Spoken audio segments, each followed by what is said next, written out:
Hey, everybody. Thanks for joining us today. I have the pleasure of being joined by Cami from Let's Tune In and Kyle Corwith. I've had the pleasure of streaming with both of you several times over. Thanks so much for joining me today. How are you guys doing? Ladies first. You were waiting, I Ladies think. You were first. waiting. Ladies first. Yes, I'm doing very well. How are you guys doing? Swell.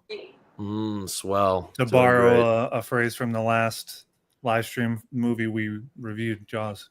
We had a good time. Remember when he's asked at dinner, how are you? And he's swell. Nice. You know what? We were talking about Jaws earlier because, you helped me. You really enlightened me there, Kyle. You know what you're talking about. You were a Jaws super aficionado. Very impressive. I think that's a compliment. I mean it to be a compliment. Kind of an accidental thing when it comes to Jaws, because when you grow up with a movie like that, it just snowballs. You know? It scars you. And it did. And it has. Yeah. That's good, man. But today we're talking about something a little different. Never done anything like this before in this channel. And I've actually never seen anyone attempt to do this sort of thing live. But we're going to be ranking all the May movies, like the bigger titles that have released in the theaters. And I guess there's like one streaming movie. I didn't want to do that, but I thought since you mentioned it, Kyle, I thought I'd put it in the list. Fountain of Youth. So I guess you could give us your thoughts on that. You seem passionate. You want to start with that?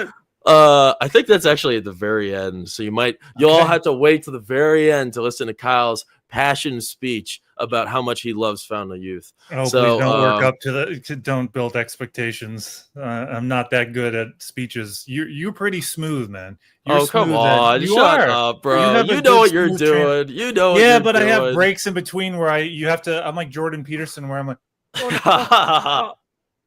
trying to conjure. I was telling Cammy that I had a hard time keeping up with you. I mean, you were spitting when you were on here last time, man. Yeah, I feel more like Quentin Tarantino when he says, okay, and then and then I become Aaron Sorkin with Oz. So I try to excise that. I don't like the ums and us. And, I know, it's not easy. It's That's not fun. a good impression of Quentin there. Okay. Thanks. Nice. Wow, you're really warming up the audience for what's to come. That's what I'm talking about. So everybody, here we go. We have quite a few titles to talk about. We're going to be talking about starting with Mission Impossible Dead Reckoning, the final film in the series. Then we're going to move on to Thunderbolts, which seems like old news, but it is a May film.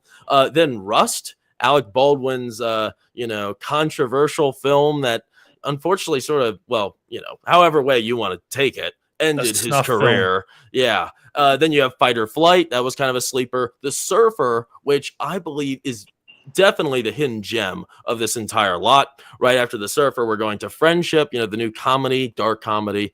Cammy, she saw that a while ago. She had the pleasure of watching that way before me, even though I was really excited to see it, and she got to see it first. Yeah, and she didn't spoil it, thankfully. You showed me that trailer. I know. Yeah, I showed you the trailer. Then you got to watch it before me. That was like, man. They only premiered it I think they literally only premiered it in a few theaters. And somehow one of the theaters was right by your place. That's crazy. That's cool. So yeah, we're going to talk about Friendship. And then right after that, Angel Studios' The Last Rodeo. I had the pleasure of watching that this week. Then we're going to talk about Final Destination, whatever it's called, Bloodlines, which I believe Kyle's seen. I have not seen that one. Clown in the Cornfield. Then we're going to talk Lilo and Stitch, the new one that's really just taking everybody by surprise, making a butt ton of money. Then you have Karate Kid Legends. I just saw that yesterday. I have, I guess, a controversial thought on that because everybody's hating on me right now. Then we have Shadow Force, another sleeper, Hurry Up Tomorrow, and then finally Fountain of Youth, Kyle Corwin's movie of the year. So let's start with Mission Impossible. Have we all seen Mission Impossible at this point? I know. I saw it Monday. Well, I can't answer. Did you see it? Cammy. Oh, yes, I saw it. Okay, good. Good. Friday. Okay, so what are your thoughts just initially? Emotions? Do you think it was great? Did you have an enjoyable time? Just let's start getting into it. Kyle, you want to start? All right, ladies first. Okay. So, I honestly really enjoyed my time at the theater with Mission Impossible, but I did see a lot of flaws in the way that it progressed with the script and over-explaining, a lot of exposition, and it seemed very formulaic with some of the big action scenes. So I overall wasn't super impressed, but I enjoyed myself. So, I mean, Tom Cruise, he was so enthusiastic. I almost feel bad to like bash it at all. I love his marketing play. It's so nice seeing him go to those theaters. And I remember when he started like posting about how he was going to visit like some theaters in Texas. And I was just so excited to see those videos come out. And they didn't disappoint. They were so fun. That was awesome. Great marketing. That was all him too. That was all him. So I don't know. What do you think, Kyle? For some reason, he didn't decide to come to the IMAX screening. It was an early screening in Austin. So he was in San Antonio and Dallas. So what's up, Tom? You know love for Austin, apparently. Were you at a theater close by or something? Well, close by to him? Yeah, like to when he was appearing? No, I mean, so San Antonio and Dallas, they're the bread of the sandwich, and Austin is the meat, so to speak, you know? Separated by, 2 hours or so. Okay. But still, he didn't come there to Austin, and I've seen it twice. I've seen the film twice. Yeah. So I saw it on Wednesday before it opened at an AMC IMAX, which is, again, he was visiting AMC IMAXs, so it's like, what the hell, Tom? Oh, sorry, Kyle. Okay, do this. Okay. So, and then on Saturday, I went to go see it with my buddy Ben. And then that night we recorded our video, which is going to come out tomorrow. Ooh. I'm finishing up editing tonight, and it's going to be fireside chat talking about in depth of the movie. Yeah, so I won't spoil everything about the intricacies of my analysis. But yeah, Cammie mentioned how there are some issues with the script, and that's true. That's very true. And it's one of the things that happened after the screening was, and I have no idea why they did this, they gave us a QR code to log in for comments on the screening. That's weird. The Wednesday showing. And one of the sections said, okay, so rank it from 1 to 5. And it had, excellent, very good, good, right? And one was, you could write your own comments. So in my comment, I wrote, this needed 30 minutes trimmed off the first hour because the movie starts a little after an hour into it when Ethan gets to the submarine. They get to the Alaskan island. Yeah. Yeah, it seemed like a lot of buildup there. I don't know. I'm so tired. I don't do 3-hour movies anymore. I don't care what it is. I don't even care if it's a title I'm interested in. I don't want it anymore. I'm sick of it. It's becoming a pattern, and it's unneeded. Can we make, and I've tried to make this happen, let's push it, make movies 2 hours again. Hashtag make movies 2 hours again. I said that in a previous, I think it was for Oppenheimer, which I think was too long. I think that movie was too long and overly indulgent. So, and I'm of the few that thought that. No, I completely agree. Yeah. Too long. It would have been so much more entertaining if it was a little tightened up there. Well, Cammie, that movie, to just tangent, real quick, is that movie ended after the bomb went off. And then they went off on this tangent with his security clearance for the next 45 minutes. Yeah. It's completely, that's not, weird. Those are not high stakes. You peaked, Christopher Nolan. You went here and then you're down. It's over. Just it was like lawyer drama at that point. Yeah, it's No, I didn't. No, I wasn't there for it. No. I think a big problem with Mission Impossible was also that we're dealing with an invisible enemy. This AI, the artificial intelligence, and who cares about an invisible enemy? That's something I really don't like about Final Destination, which we'll get to obviously later. But I don't want to see some invisible force that is, killing off or tormenting our main cast of characters that we enjoy. I mean, that was the primary threat, obviously. I mean, you had the one like Italian dude, or I don't know what he was, but but the one guy, I'm talking about, the guy in the plane. I don't know what his deal was. He was from the last movie. Gabriel. Was that his name, Gabriel? Yeah. Yeah. I mean, he was there, but I mean, he was kind of background. I don't know. That was a little strange for He me. became background. He was way more of a central character in the last film, Dead Reckoning, no longer part 1, just Dead Reckoning. Yeah. And yeah, he became, so in the first film, well, the last film, not the first Mission Impossible, the last film, Dead Reckoning, he was a villain who was calculating and measured with his behavior. In Final Reckoning, the third act, he goes fucking crazy. Okay. He goes, true. He starts screaming at Tom Cruise, Ethan Hunt, come and get me! Come and get me! And, you know, he's up in the plane and they're going at each other with those planes. And he's screaming at the sky and at Ethan. He's trying to kill him. Yeah, he wasn't a person at all. That's a good point. He was like a robot. No, it was a villain out of, you know, a cartoon, or his behavior out of like Agent Cody Banks or something, you know? Yeah. He was the mustache twirling villain, I think someone called it. It's so accurate. Like, yeah, I'm gonna get you.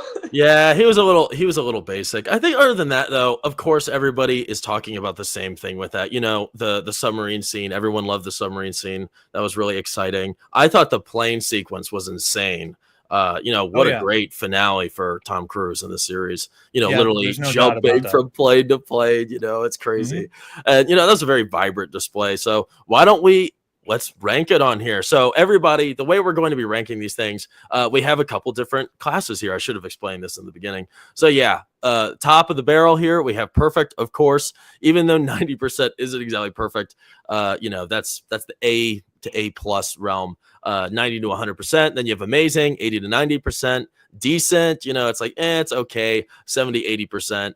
Mediocre, 55 to 70, and then strictly unwatchable. Like, don't touch this. It's not worth, you couldn't even be paid to watch this. So don't let anybody try to pay you and torture you to watch these titles.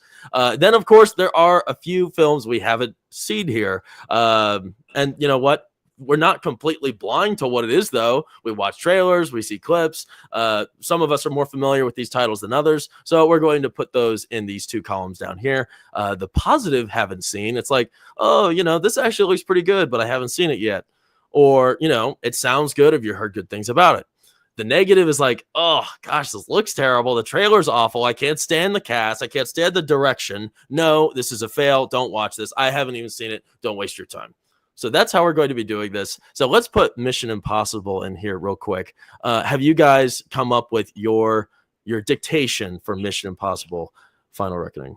Well, the thing about it is, you have to analyze or assess the totality of the movie, not necessarily the excellent action sequences on their own. And you got two main big ones that are worth seeing the film for. So that's really where the score counts. Everything else, the script is such a detriment to the movie, and you have to wait an hour or two, an hour and a half until it starts getting going. So I ranked it at 60%.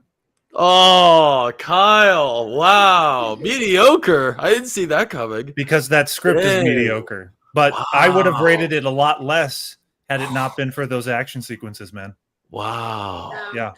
Okay, Cammie, your take? Well, mine is decent because I did enjoy watching it in the movie theater. You know, despite looking at it with side-eyeing it through half the movie, I did enjoy it, you know, so I put decent. Yeah, I think decent's fair. I'm, you know, I understand, Kyle. I get it. I think for me, like, I am not into the whole spy thing at all. That's not my thing. That's not my cup of tea. And I think this movie was it kind of borderlined like James Bond to me for some reason. It just had that kind of vibe about it. And I enjoyed it, though. I was entertained from start to finish, even though it was like 3 hours long.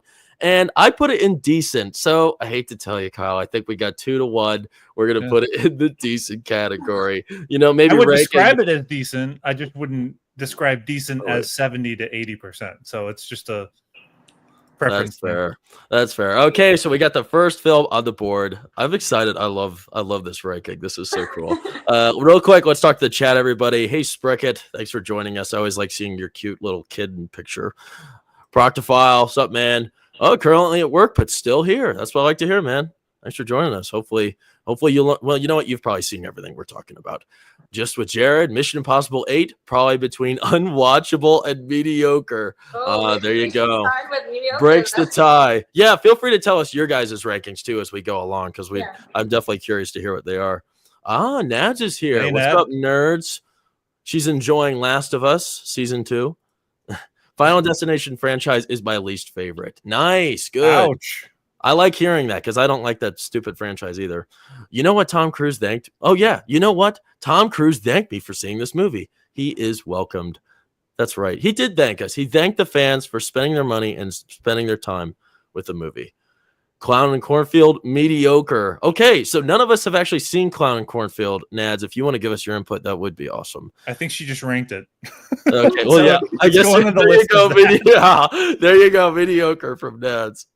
Where is Bring Her Back? I know. I knew that none of us would have seen that, and it was a little too late, so I didn't even throw it in the mix. Call it my sin. Just with Jared, agreed with Kyle. 90 minutes to get the sub scene is too long. Yes. Should have started with something crazy like that. All right, so let's move on to the second one. Now we're going to be talking about Thunderbolts. I'm so ready to stop talking about this movie. This has been part of the conversation for so long now. So I think everybody's pretty familiar with this. I think we could get through this one pretty quickly. I think generally all of us liked it though, right, Kyle? I remember you enjoyed it. Surprisingly, I did not think I would, but I thought it was a decent film because the standard of Marvel has obviously gone down in the past 5 years or more, even ever since Endgame. So this one was, I wouldn't describe it as a breath of fresh air because it's kind of a dark film, but I appreciated the darkness and how I think it was a allegory for the effects of the 2020 shutdowns. That's a good point. Mm-hmm. Yeah, that's facts. Yeah, everybody's all depressed and she was all cooped up and whatever. Yeah, whether the filmmakers intended it or not, they probably did not. I really don't. I don't want any filmmaker touching that. Like I saw they're making. It's like some big director is doing like a 2020 movie right now, and it's coming out. I don't remember his name. He's like some really influential director, some creative voice, and he's making some film. And he rarely makes rarely makes work, but everybody likes him. I don't know his name, but he's doing some big movie about it, and it just makes me cringe looking at the trailer. So if anybody knows what I'm talking about, let me know in the chat so we could maybe bring that up. What's he making a movie about? Sorry. It has to do with, it's like a conversation about 2020 and like what went down and like, people being stuck and all that crap. So it's like, nah, I don't want to talk about it. I don't want to see it. No, it's all right. We had enough of that already. But, Thunderbolts, Cammie, what was your impression? I know this will probably be the last time we ever talk about Thunderbolts, hopefully. I mean, I'm going to say decent for that one, too. I really wasn't super impressed by it, even though I know a lot of people like it is better for sure. But I just saw ways that it wasn't like what we were used to getting before. I think it would have ranked a lot lower if it had come out in our peak season. Normal time, yeah. Yeah. So that's something funny about this whole ranking that I was trying to consider, especially because I also just watched Karate Kid, and all right, I'll spoil it. I really enjoyed it. A lot of people don't like it at all, but I really enjoyed it. And I'm wondering, like, considering our ranking here today of all these films, as well as like how I was thinking about Karate Kid, have we just been dumbed down so much? Because considering like this big pool of films we have here, I mean, none of these are like those great movies we talk about. None of these could possibly rank against Jaws, right, Kyle? Not a single one of these is a Jaws. None of these, none of them are contenders for anything that's halfway decent to watch more than 3 times. Definitely not. Even the good stuff here. So I don't know. It's just sad that this is the place we're in when it comes to movies. This year has been a year that I would describe as the disappointments year. So one of the first films of the year that I was highly anticipating for 6 months or so last year, but came out in January, was Flight Risk, Mel Gibson's follow-up to Hacksaw Ridge, and it was just incredibly disappointing. I don't know why he did that. I said in my review, like, is he trying to appease a younger audience or something. Maybe a younger audience, or just trying to create some clout or keep his name relevant. But he doesn't need to do that. He's proven himself. He doesn't need to do that. I don't know why. It's a mystery to me. I don't know. He just wanted to do something maybe easy and sit back. It's just, that does not sound like him, and he can do better. He can do better. That's true. That is a big deviation from the trajectory he was on. Yeah, so that's an example of a film. And then we have kind of films that don't, reach the heights of, even when they're buzzing. Sinners, I think, is overrated. Yeah, everybody still talks about it. It's crazy. It's Dusk Till Dawn meets the 1930s South. That's it. I mean, yeah. Okay.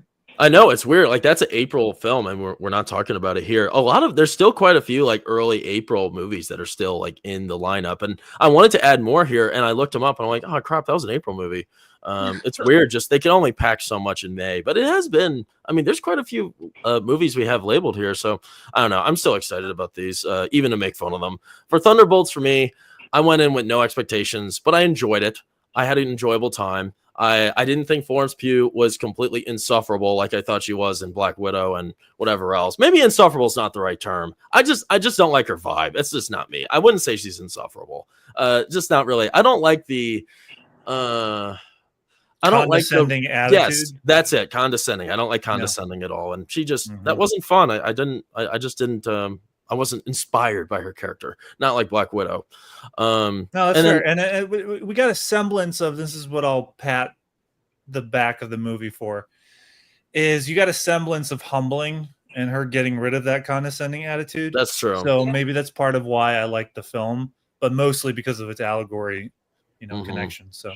Yeah, well, it felt like it had heart. I mean, it really did. And you know what? I didn't like Red Guardian at all in Black Widow, but I'm starting to like him now.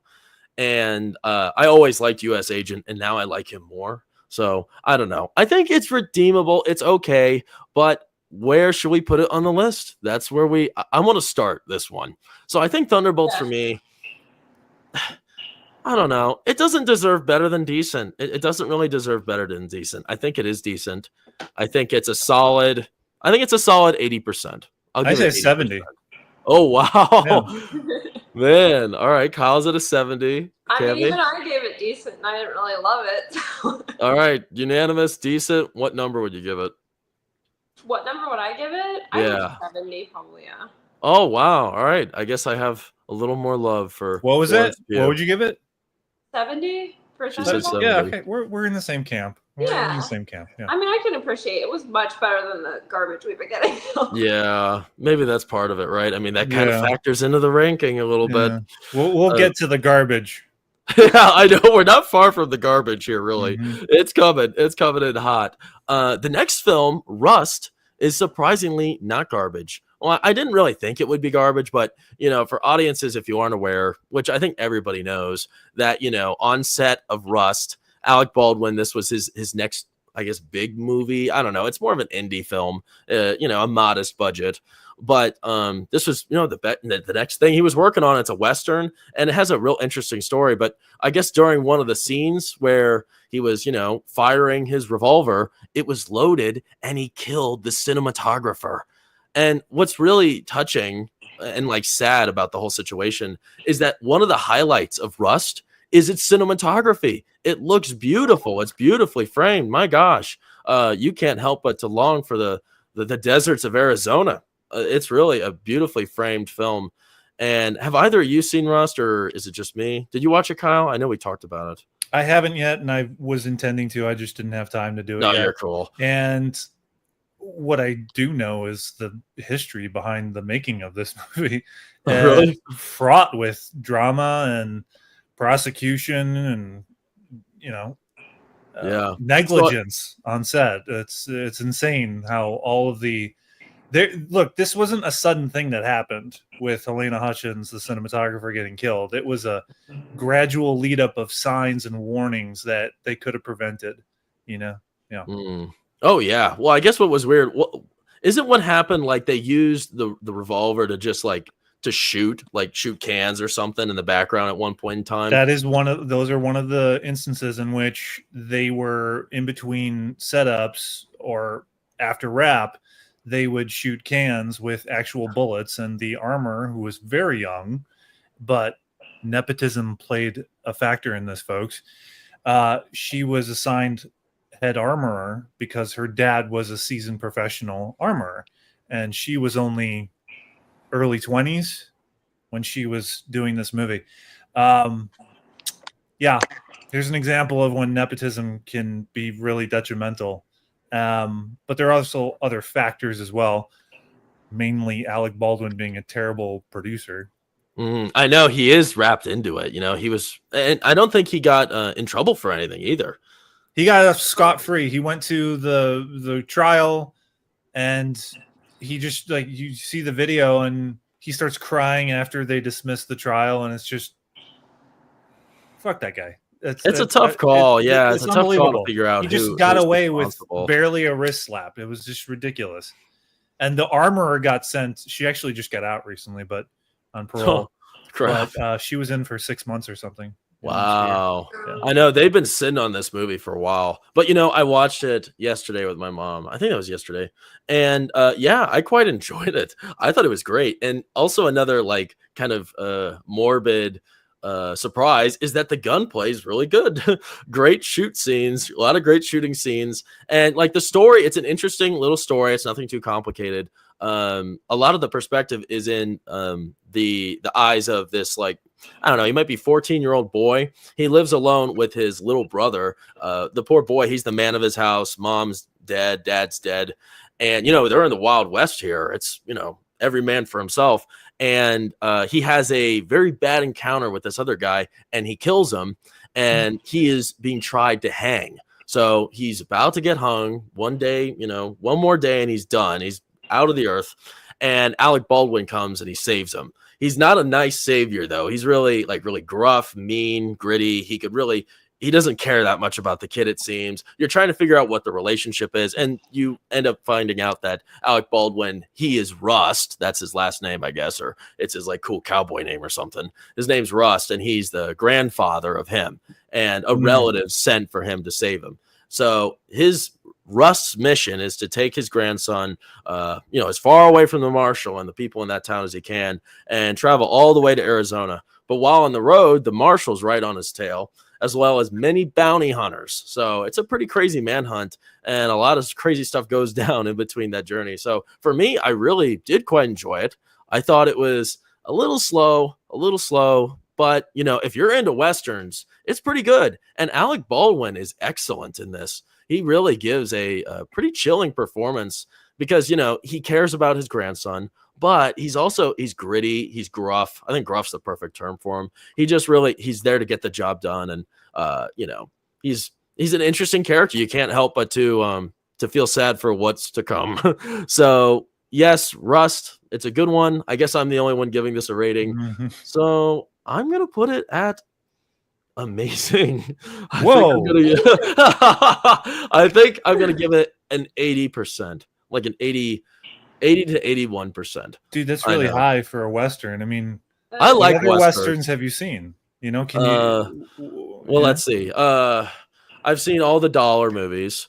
I've seen what else? No Country for Old Men doesn't count. It's a modern Western. Oh wait, what's that last one? I did Unforgiven. Okay. You're putting me on the spot. I don't know if I can name 310 to Yuma, classic. 310 to Yuma, I've seen that one. Yep. Okay, that's a great one. You got a classic John Wayne, Red River. I grew up at that one. No, I haven't seen that one. Yeah. It's a great ending to it. You caught me on the spot. I've seen quite a few though. I know by Westerns. I'm trying to make this so we can see the pictures. I love Cammy, do you have a favorite Western? I mean, I would say No Country for Old Men. I love that movie, but I know it's a modern Western. Does that count as a Western? Does Three Amigos count? Probably not. It's a comedy Western, so part ways. Yeah. Sure. I like that. Nice. Yeah. Wait, what about your Kyle's? What's yours? Favorite Western? Red River is one of them. I mentioned 310 to Yuma. I quite liked the Magnificent Seven remake, even though I haven't seen the original. But I thought that the cast was fantastic in that. I mean, you have Denzel Washington as a gunslinger. When have we seen that before? That was kind of a first for him. So it wasn't Hateful Eight. underrated. I like Hateful Eight. No. Yes. No, I think Yes. it's a glorified stage play. It's a great way Western. too damn long. You're welcome. It's way too damn long. No, I'm sorry. That's come on, Quentin Kyle. Tarantino's weakest film. Oh, take it back.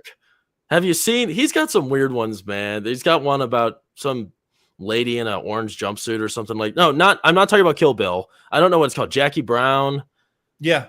No, I've seen put that over Hateful Eight. Seeing Robert De Niro in a supporting character role where he's basically sidelined is kind of fantastic. And then Samuel L. Jackson in that wildly eccentric character that he's playing with the ponytail. It's fantastic. The characterization, the story is not that memorable, but the characters and the writing are worth watching that movie over.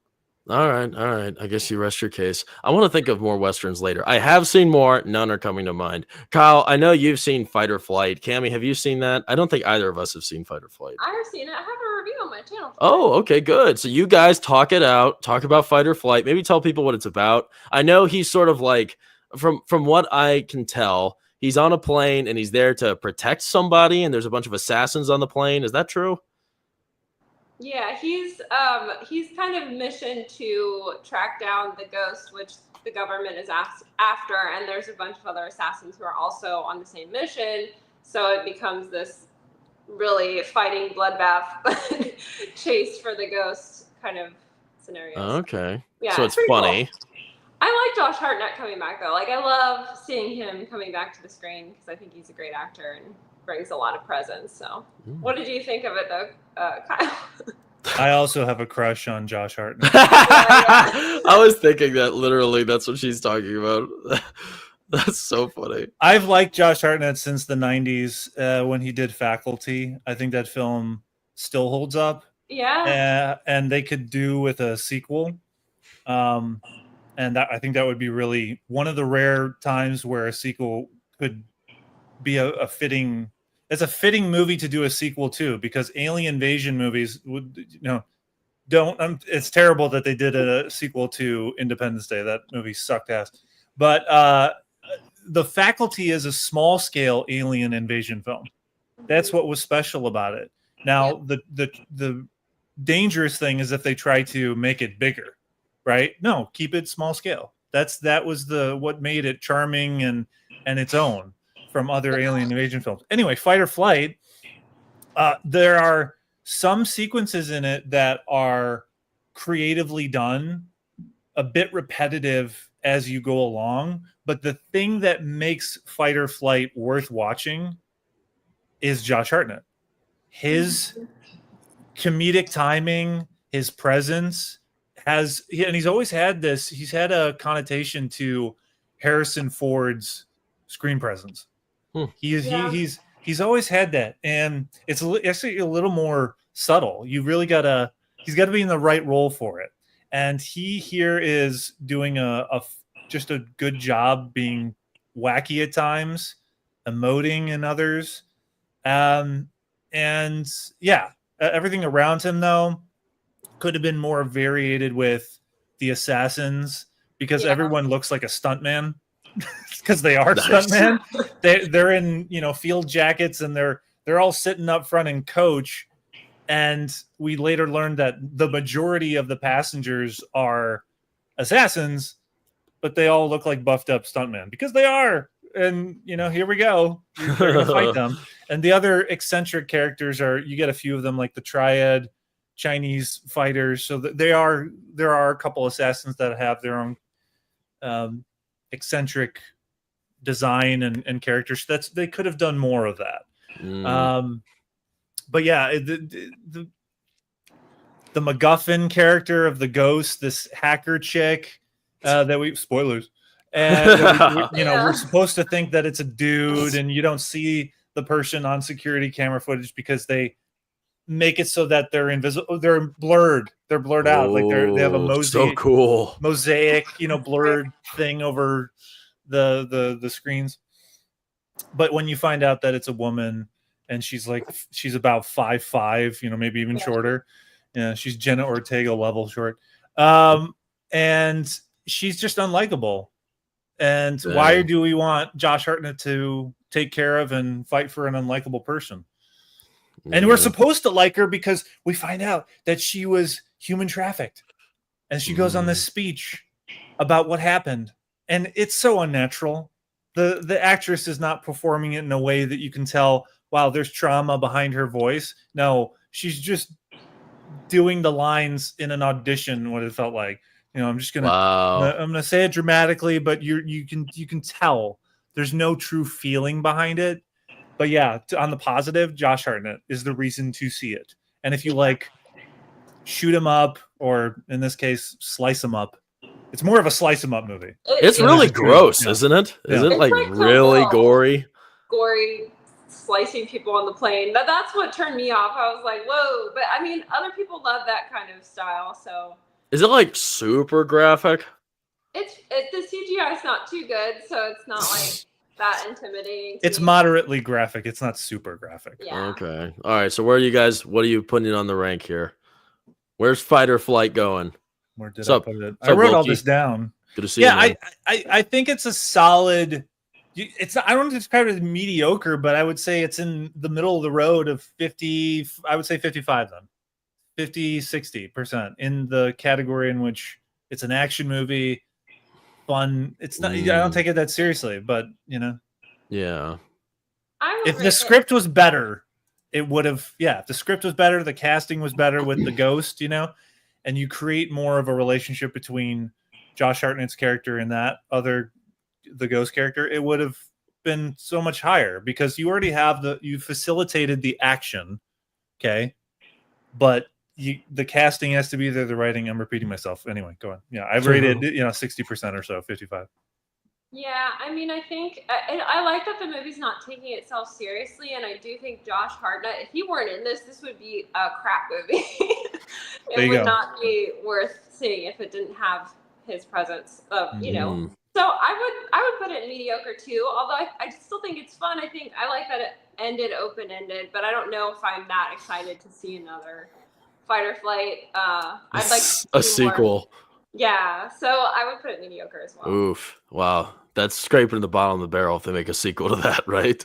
The thing that I said, and this would make sense to dyslexics, is if they made the sequel called Flight or Fight. They should do that. That's a great idea. You could produce it, Kyle. Make it happen. Yeah. All right. So we're going to talk about the next one. The next one we're going to talk about is a personal favorite of mine, recommended by our friend Proctophile here. Here we go. He says, I've only seen 2 of the movies on this list, Last Rodeo and The Surfer, so most of my thoughts are pretty useless. Yeah, Proctophile. I tried squeezing you in here. Sorry, man. But yeah, we're definitely talking about both of those. Proctophile was also part of the reason why I saw Last Rodeo. He also had a glowing reference for that, so that was nice to see. But The Surfer, I really didn't know too much about. Nicolas Cage. Let me see if I can make it a little. Sorry, so you can kind of see the picture down there. Nicolas Cage, he is, of course, this is another one of his unhinged performances. His character is a man driven by purpose and passion. And at this point in time in his life, he's ready to take his son to the beach that he grew up surfing on, with the hopes that one day he can buy back the same property that he grew up surfing as a child. Well, once he gets to the beach, things are not as peaceful and amazing as they used to be. There's a new hotshot group of guys that have kind of camped out there. They've staked this area of the beach as their own. Nicolas Cage, he doesn't want to surf anywhere else. He wants to surf where he grew up. He wants to surf where he would surf with his father when he was a child. So he's really set on going to surf in this exact space in, I'm not sure where it's located, but he's got a big problem with these hot shots. It's a group of these, they're sort of alpha male beast types, and they are jacked, huge, on the roids and everything. They're bold, they're loud, and they're really aggressive and violent. These are really bad apples, and they will not let anybody come anywhere near the beach. And they rough up a lot of poor visitors, and it gets kind of graphic at times. It's a hard watch to see just how evil these people are. And they're rich, they have a lot of money, and they you have to, if you're going to surf on the beach, you have to be one of them. You have to go through their rituals. It's almost like a weird cult. Very odd situation. Well, Nicolas Cage, he is equally driven. He's driven to get on that beach because he wants that property. And it's a long, weird story about how he's like trying to obtain the property. It turns out he has to kind of stick around the area. He couldn't go back home. So he's pretty much camping out in this little parking lot right outside the beach the whole time. And while this is happening, he is just physically and emotionally tormented severely by these guys. And you start to question as a viewer, and as he is questioning as a character, if everything he's seeing, hearing, and doing is actually reality or not. So as you know, if you're familiar with Nicolas Cage, his movies are trippy as hell. This is another one. And yet again, he gives us just an outstanding performance, really interesting story. You can't help but to be invested. And, by the end of the movie, there's some great payoffs, but it's not what you expect. It didn't go down the way I hoped it would, but it was still a satisfying payoff. So I know I loved this movie. Neither of you have seen this, correct? No. No? Okay, good. So I'll rank it alone. I said this right after I watched this, because like I said, Proctify recommended it to me. I said that this was my favorite movie of the year, so I'm putting it at perfect 90 to 100%. I don't think I'll have another movie up here today. Maybe you guys will. I was really blown away by this. So this is an absolute recommend with the surfer. I would have loved to. You certainly described it very well, man. I mean, thanks. I hope I want to see it. Good. That's the goal, right? We're trying to sell people on these movies or scare people away. That's what I like about you, man. The way you described the synopsis and the outline is as if it actually happened. You're describing what happens in the movie as if you witnessed something that actually happened. Oh, thanks, man. Yeah. Well, I have little notes, but I'm not reading directly. But yeah, definitely check out The Surfer, everybody. That's a good one. Let's see what's next on our list. We have Friendship. Cammie, I think you should kind of paint the picture with Friendship because you got to watch that first. I was so jealous. I was really excited about Friendship. So why don't you set the scene for Friendship for us? Okay, this was an unexpected one for me, but it's essentially about Paul Rudd and Tim Robinson. I would think I said it wrong. Yeah, it's Tim Robinson. Yeah, so they meet, and it's kind of like this friendship that forms between them. Tim Robinson looks up to Paul Rudd's character, Craig, and all that he does, and is inspired by him. And of course, in the trailer, things go south, and it's very kooky in its execution. And I mean, what I personally liked about it is that you kind of sympathize with the characters. Like, yeah, I understand why Paul Rudd's kind of like, hey. But yeah, I was surprisingly like, I thought it was hilarious. I don't know what it was, but everything was making me laugh in that movie. Yeah, so it's a dark comedy, right? It's a dark comedy. Paul Rudd is kind of a secondary character. I mean, he's really not that, he's not that present in it. It's Tim Robinson. If you've seen, gosh, I have it written down here. He has a comedy special on Netflix. I Think You Should Leave. If you've watched I Think You Should Leave, where he like delivers these like really cringy, silly, like mini stories, then you're going to be totally into this. That's for sure. Kyle, did you see Friendship? No, but I did watch your review, Kim. Oh, and you talked very well of it. Whoa! And yeah, I knew you were coming on the show. So what do we got here? So, nice. Yeah, it made me want to see it, and it's been again. So we got two movies: Brawler, You Like the Surfer. Yep. So I got that movie to look forward to, and Friendship. Good. I have a question though. How was it compared to I Love You, Man? Do you remember that?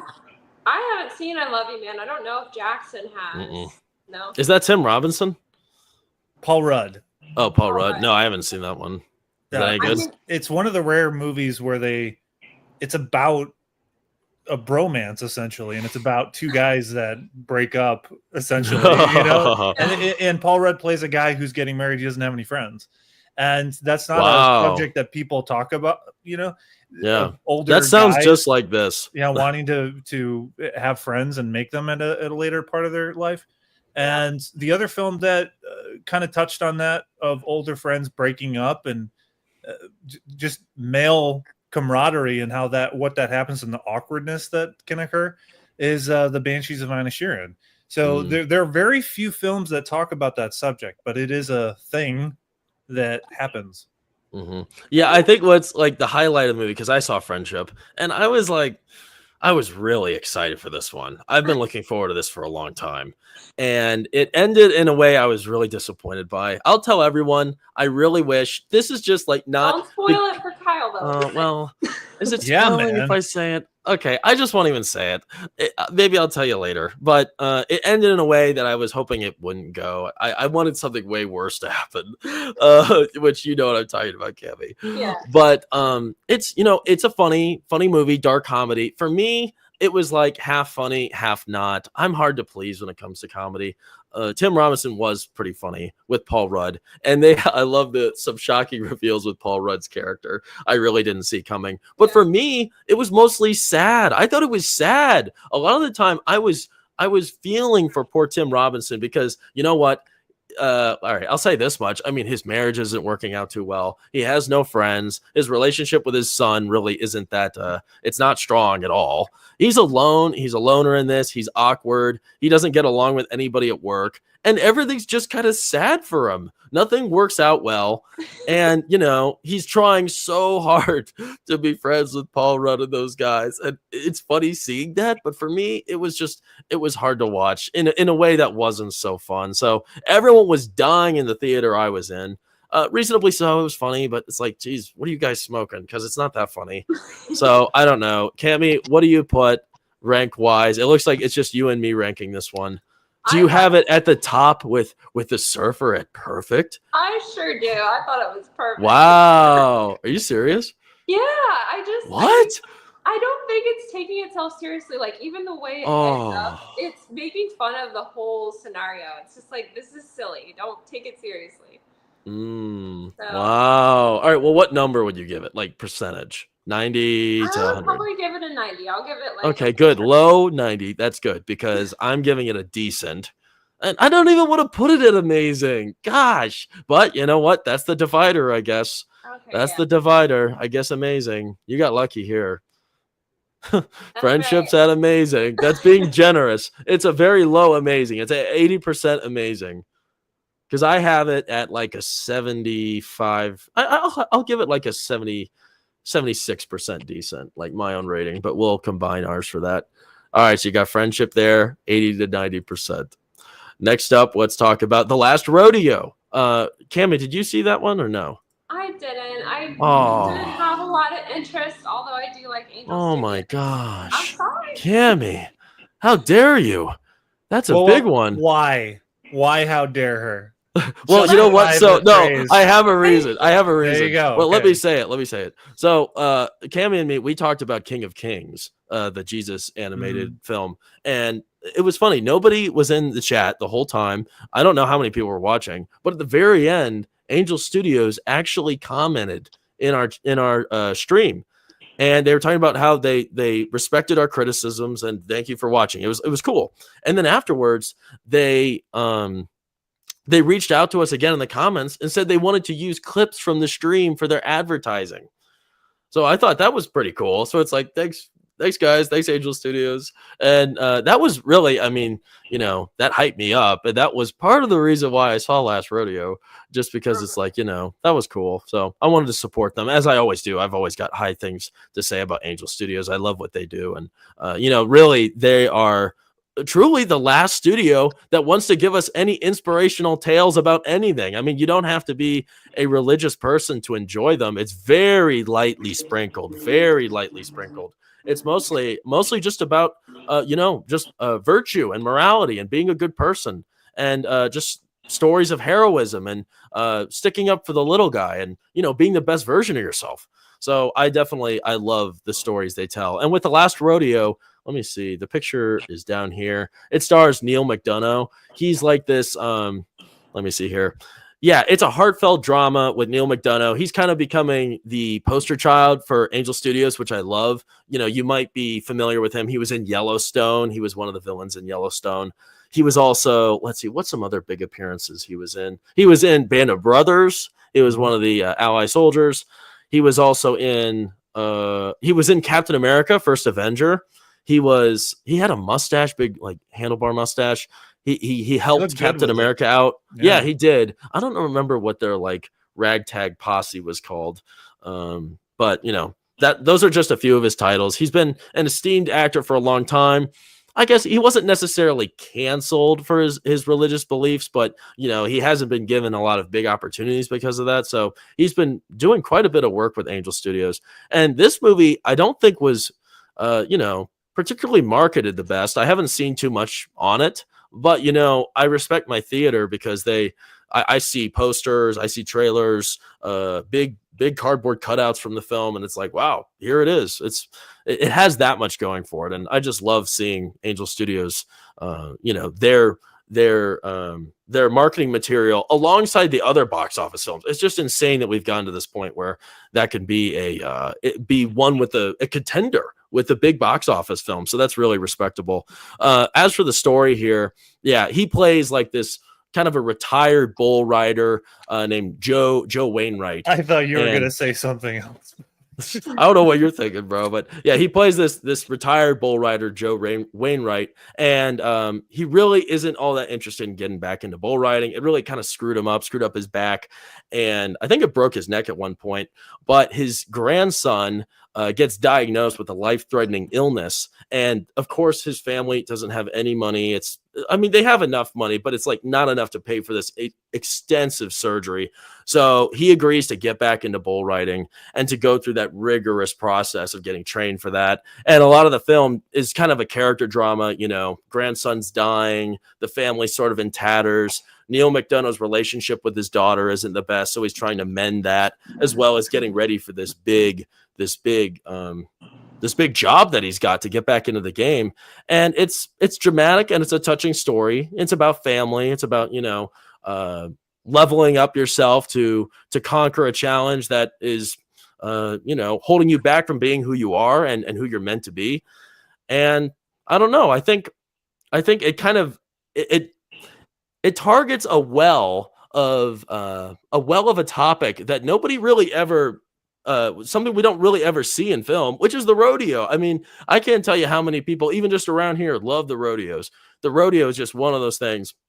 Everybody out west, even in Ohio, all over the place, people always talk about going to the rodeo. They love going to the rodeo. And here we are. That's the main focal point of this movie. So if you're into like all this country stuff, if you're into Yellowstone and, you know, all of those Sheridan series, this is it kind of feels similar to it. Maybe just because it's kind of cowboy-esque. I don't know. It has similar vibes, and it's nowhere near like how gross that could get. That none of that's in here. It's a clean film, totally, and which is what you would expect from a Christian movie. And you know, the Christian message is just lightly portrayed in here, but it's still inspiring.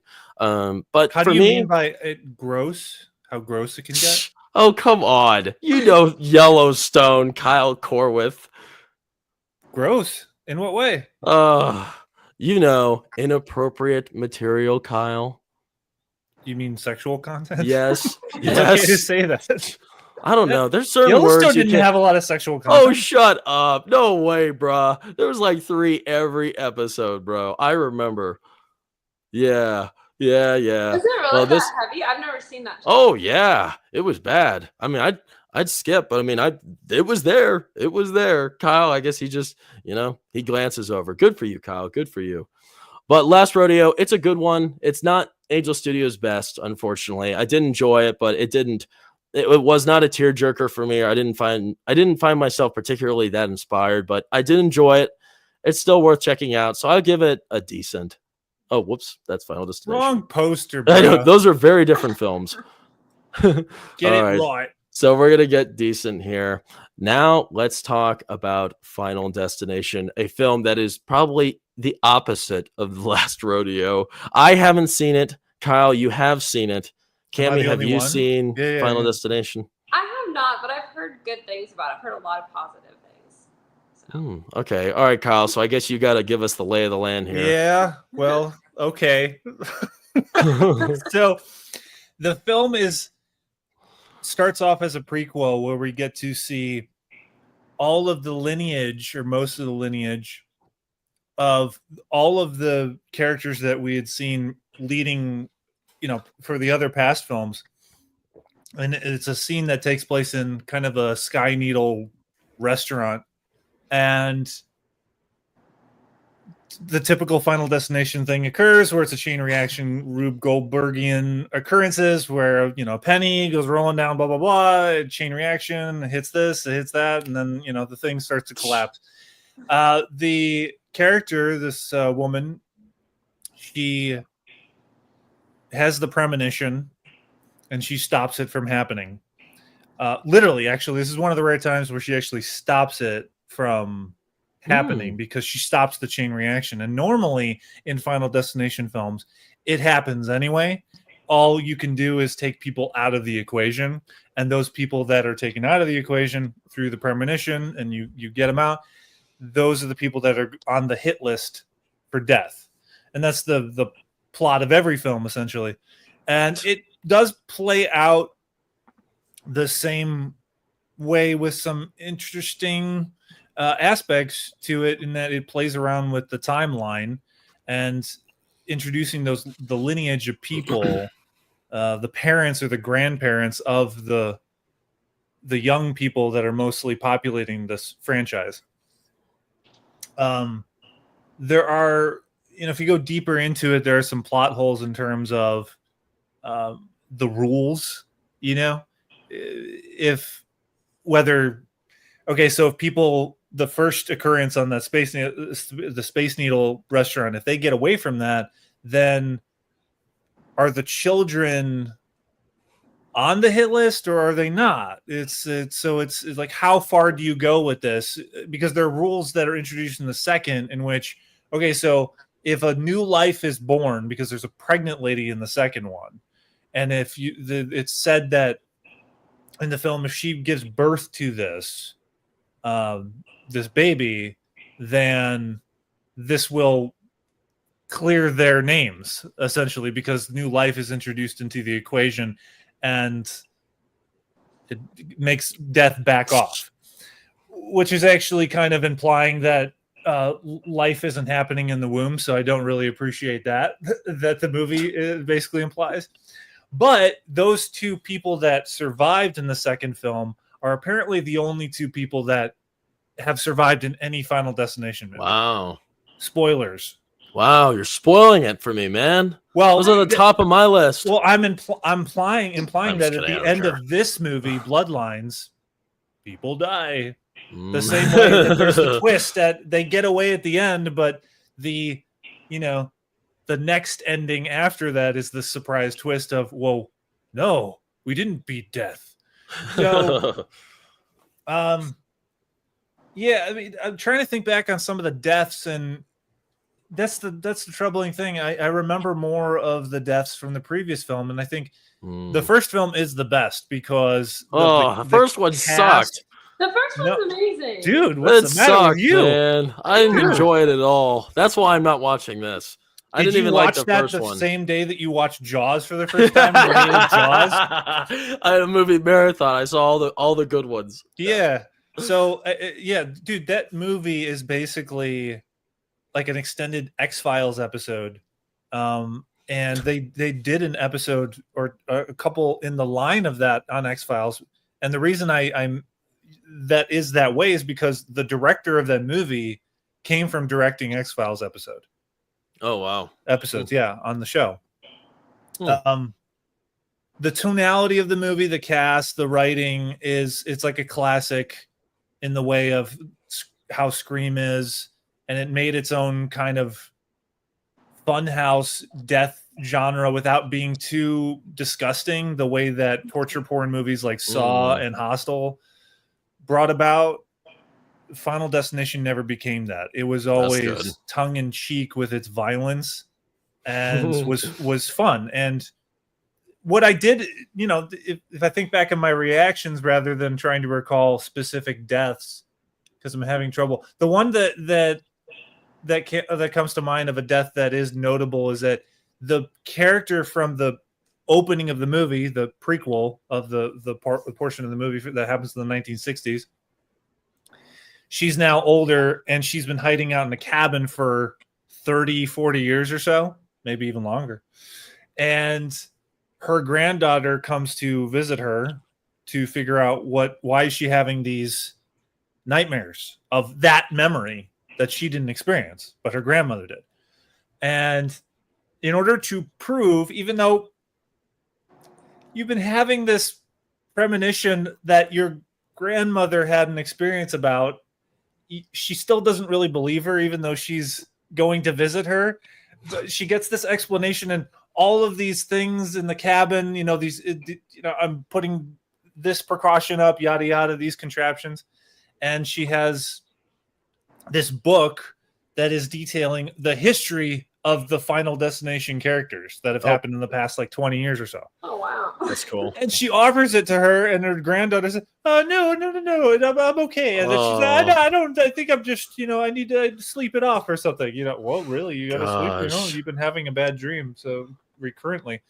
And that's a really good death because the grandmother comes outside of the front of the cabin, and she willingly. She does this. She says, "Well, since you don't believe what I'm telling you, I'm going to show you." Oh, no. And she steps out of her cabin for the first time in 30 years. I'm sure I don't know what she used before DoorDash. She steps out of the cabin, and instantly there's a chain reaction that occurs because death has been trying to get her. I think it was a pipe. Eventually just goes straight through her head. Oh, crap. And comes out in between, her mouth and her eyes. That one was really surprising and well done because of how quick it happens. Yeah. Because they don't waste time with showing you the chain reaction occurrence of how she dies. It just happens lightning quick in a few seconds. That's freaky. Yeah, when you have a variance of deaths where, you draw one out, create some suspense, but sometimes you do the instant ones, such as in the first film, when that character from, I'm trying to remember the actress what other movie she was in. Anyway, the blonde, she steps out into the street backward and it's kind of tight on her. And then she says, you can all just drop dead. And then she turns and bam, crap. A bus, hits her. And normally those scenes suck. They're annoying and they're now overdone to death, especially the side swipe where the camera's inside the car where someone's driving and they get sideswiped. A lot of movies do that across genres, by the way. But that managed to do it where it was one of the first times they did, but also it's the tonality of the film in which it works because, oh yeah, sure. It's done in a way of a comedic beat because she's backing up and she's giving a speech to her friends that are bickering at each other, and she tells you can just drop dead, bam. it's tongue-in-cheek. It knows what it is, and what is special about the franchise is that it managed to keep that tonality. I don't know if I've seen every one of them. I think I have, but I just don't remember the middle ones, 4 or 5. But mostly the first, the second are the best, and everything else. I remember the third one because Mary Elizabeth Winstead is in it. Oh wow! Yeah, she's cool. So. All right, so it sounds like you're pretty yeah. So, you're passionate about Final Destination. Very long-winded answer to. What did I rate it as? I wrote this down. Yeah, give us a number. Yeah. So, Final Destination Bloodlines. I put it at. I don't like you call it mediocre. I put it at 60. Put it at 60 because it's middle of the road. I don't think this is my final conclusion on that franchise. They need to stop. They came full circle. And this is it. They came full circle because they wrote a story about an origin character starting the chain of characters that experience these premonitions of death and mass casualty occurrence. So just done. Just done with it. stop. Yeah, just stop. It worked for. I thought the franchise was going on for 7 or 8. I thought it was at 7 or 8 now because of how many movies have happened. Yeah. But yeah, I think they should call it a day.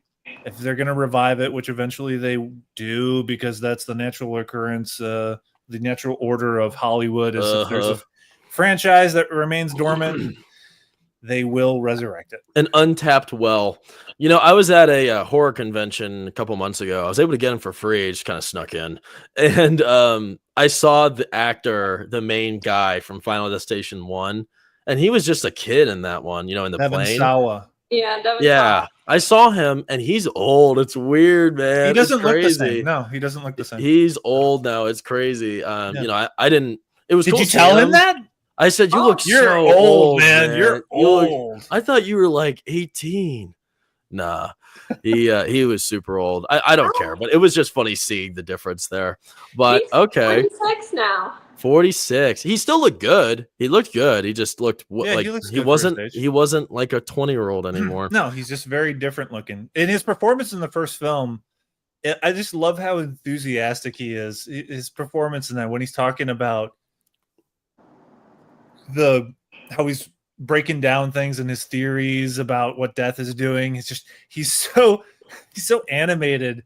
Like, then we did this, and then he was so animated. You know, was he in the second one? Was he in the second one? No, and this is what I hated about the franchise. I was actually hoping he would make a comeback. They kill him off screen. They do a Newt.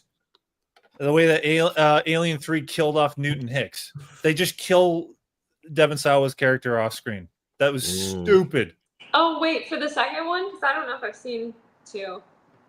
No, you don't see him die. 2 is good, not because of the characters. The characters are forgettable. It's I don't want to say traps. The death sequences. it's the one particularly that's most iconic, even more beyond the first, is the highway sequence with the logs on the truck. Yeah. Everybody knows that now. It's in the zeitgeist of pop culture. Everyone knows that, whether they've seen the film or not. Or is that an old one? The second? Was that the second one? Okay, all right. That was in the second, and it was the main sequence. Okay. Of that film. And thanks for spoiling it. 2002, I think it came out, or 2003. Yeah. Okay, got it. All right, cool. All right. Oh, you got something, Cammy? I was just gonna say, I feel like they probably will make another one because didn't this do well at the box office? Make it stop! Make it stop! Oh, I was gonna say, Brawler. What is the box office of that? I mean, you're not I don't know. I don't have. You don't want to know. I don't want to know. I don't. Please make it stop. The nightmares, man. The nightmares. Also, did you actually have nightmares? No. I mean, it's nightmares like them just remaking everything in sequels. It makes me. It gives me nightmares. Not this. Scary movies don't really give me nightmares. My own life does that. All right, let's get to the chat. Spricket. I swear the live action production team does not watch the originals does not watch the originals ever. Disney probably forbids them to. Yeah, don't look at the original content. You know, you can read the script and rewrite exactly like that, though. It's perfectly fine. Spricket. It's always a disservice to the new film if you go back and see the original. Yeah, literally. That's so sad. Yeah, like Karate Kid, don't watch any of the movies before it. Just watch the new one. Then you'll be really blown away. Gord King, Thunderbolts is 2 tiers too high. I like that, Gord King. That's funny. Wow. An unwatchable. Jeez, that's insulting.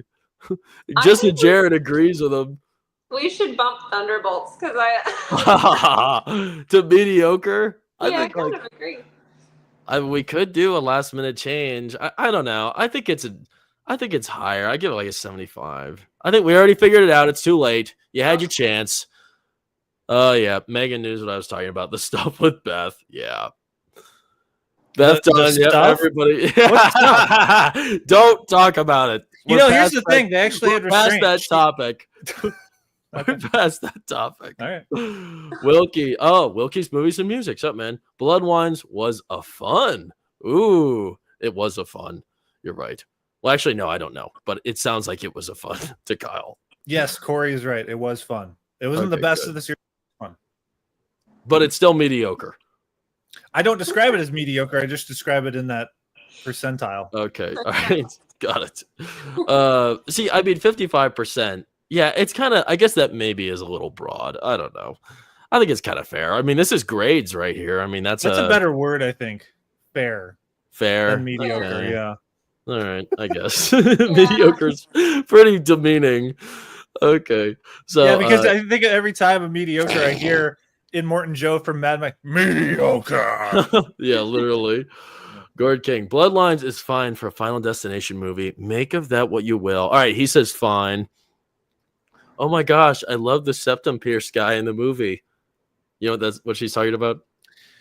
Yeah. Does he get his septum torn out or something weird like that? By the fan. Okay, so there's a scene in the middle of the movie that this is actually a clever bit. And that actor who plays that kind of punk rock gothy guy is the best actor in the movie, actually. Ooh. He's the standout. And so he's in this scene where a chain reaction happens where a chain, and kind of ridiculously, somehow gets caught on his nose ring, a chain that's holding up the fan. And it starts spinning and eventually bringing his face up. Spoiler. Well, after a fire occurs as well. So a fire happens, and this is the first time that you see something happen off screen where the camera is outside and it's on a dolly backing away from the building as it goes ablaze. Oh, wow.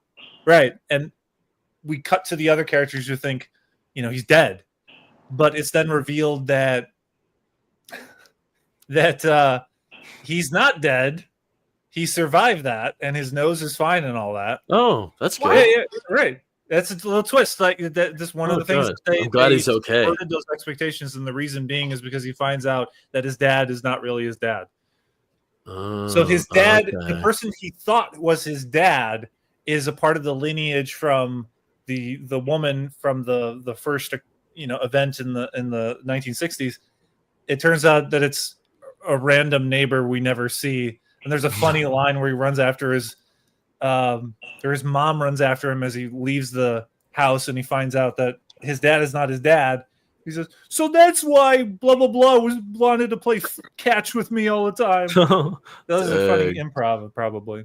Weird. Yeah, I think that's a cool realization. Yeah, when I think back in the movie, it was a fun time. Corey's right. That's what it is. It's not nothing significant. Yeah, it's probably one of the best of the series, but not the best. Okay, and it's mediocre. Got it. Gord King, I promise they won't stop Final Destination. The latest entry is the highest grossing of all. No, Gord King, no. Is it? We got to look at the math. Oh, here. It hurts. It's not over then. I don't want to know. I don't want any more Scream movies either. I love Scream, but no, absolutely not. Stop now. Jenna. No, the only chance Scream. That they have is if Kevin Williamson actually, because he's writing and directing it, he knows that he's going to have to step it up. And the last two films have been really a train wreck. So with Scream, yeah, the last two films that I didn't even see the last one. I was Kevin Williamson. Upset with the one, like the first one they did, the remake. I was like, I'm done. Yeah, Jenna's not saving that, or not the one when they brought it back. Yeah, they're just sequels. They're quasi reboots, not remakes. Quasi reboot sequels. Yeah, and isn't there a movie on here with Jenna Ortega? Yeah, there is. And I'm wearing a Jenna Ortega shirt. So there she is. All right, let's keep moving. Okay. Is there a gun pointed at your head right now? No. Oh. If she was doing that, that'd be okay, though. Nate Dogg. What's up, Nate Dogg? You're new here. Surprised y'all put Fight or Flight below Thunderbolts and Mission Impossible 8. I had a ton of fun with Fight or Flight, and Thunderbolts was decidedly mid, in my opinion. Yeah, I know. Sounds like we're getting some criticism for Thunderbolts. I'm the one probably bolstering it up there. But you know what? It's too late. All right. Megan says, got to stay out of tanning beds after Final Destination movies. Yeah, you should check that out. I think it was number 4 that did the tanning bed scene in which she gets locked in and she starts roasting. That sounds so fun. I'd love to watch that. Sin's here. Hey, Sin. Thanks for joining us. Hello Hey, there. Sin. All right. Next up, we're going to talk about Clown in a Cornfield. Ooh. Have any of us seen it? I know. I don't think any of us have seen it. I have a brief synopsis. So it's about what you expect. There's a creepy clown in a cornfield, a teenage girl. She moves to a small town where there's literally a creepy clown in a cornfield. He's going on a brutal killing spree, and the teenagers must fight to survive. You know, the wrath of what the clown is going to unleash upon them.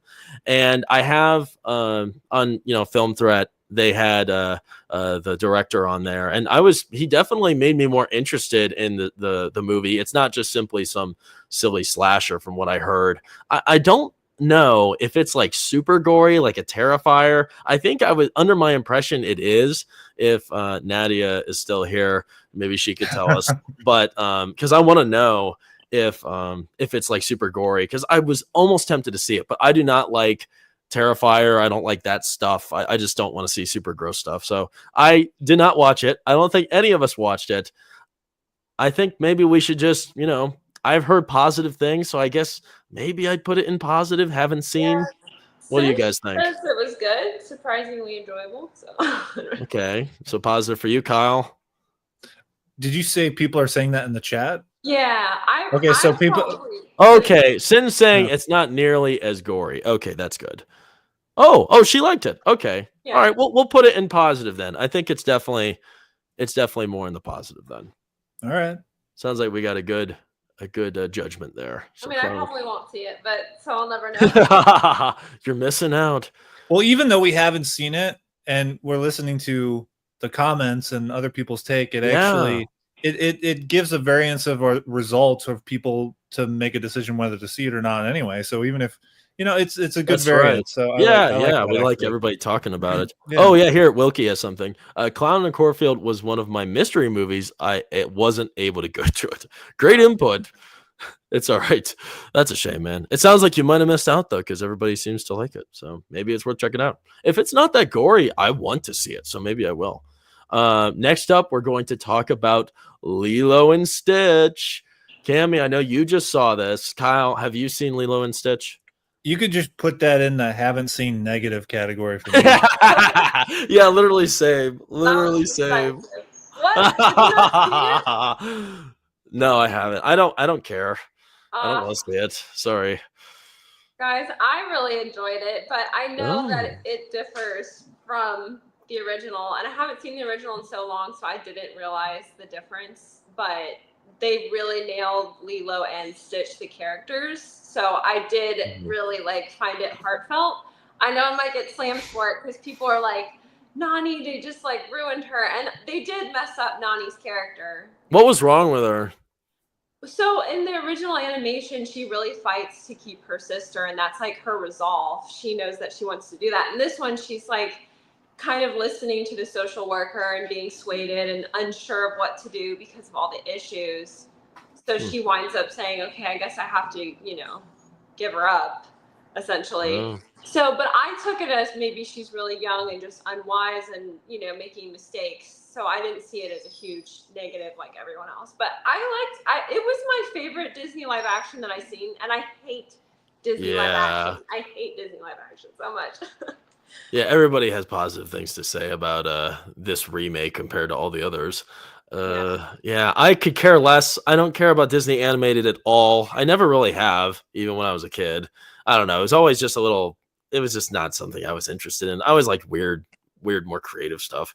But I don't know. Kyle, why were you? I mean, you're obviously detested by Lilo and Stitch. Maybe is it because it's just strictly Disney? What is it? Spill the beans. I don't discount, Cammy, your take on the film. I think you're probably right.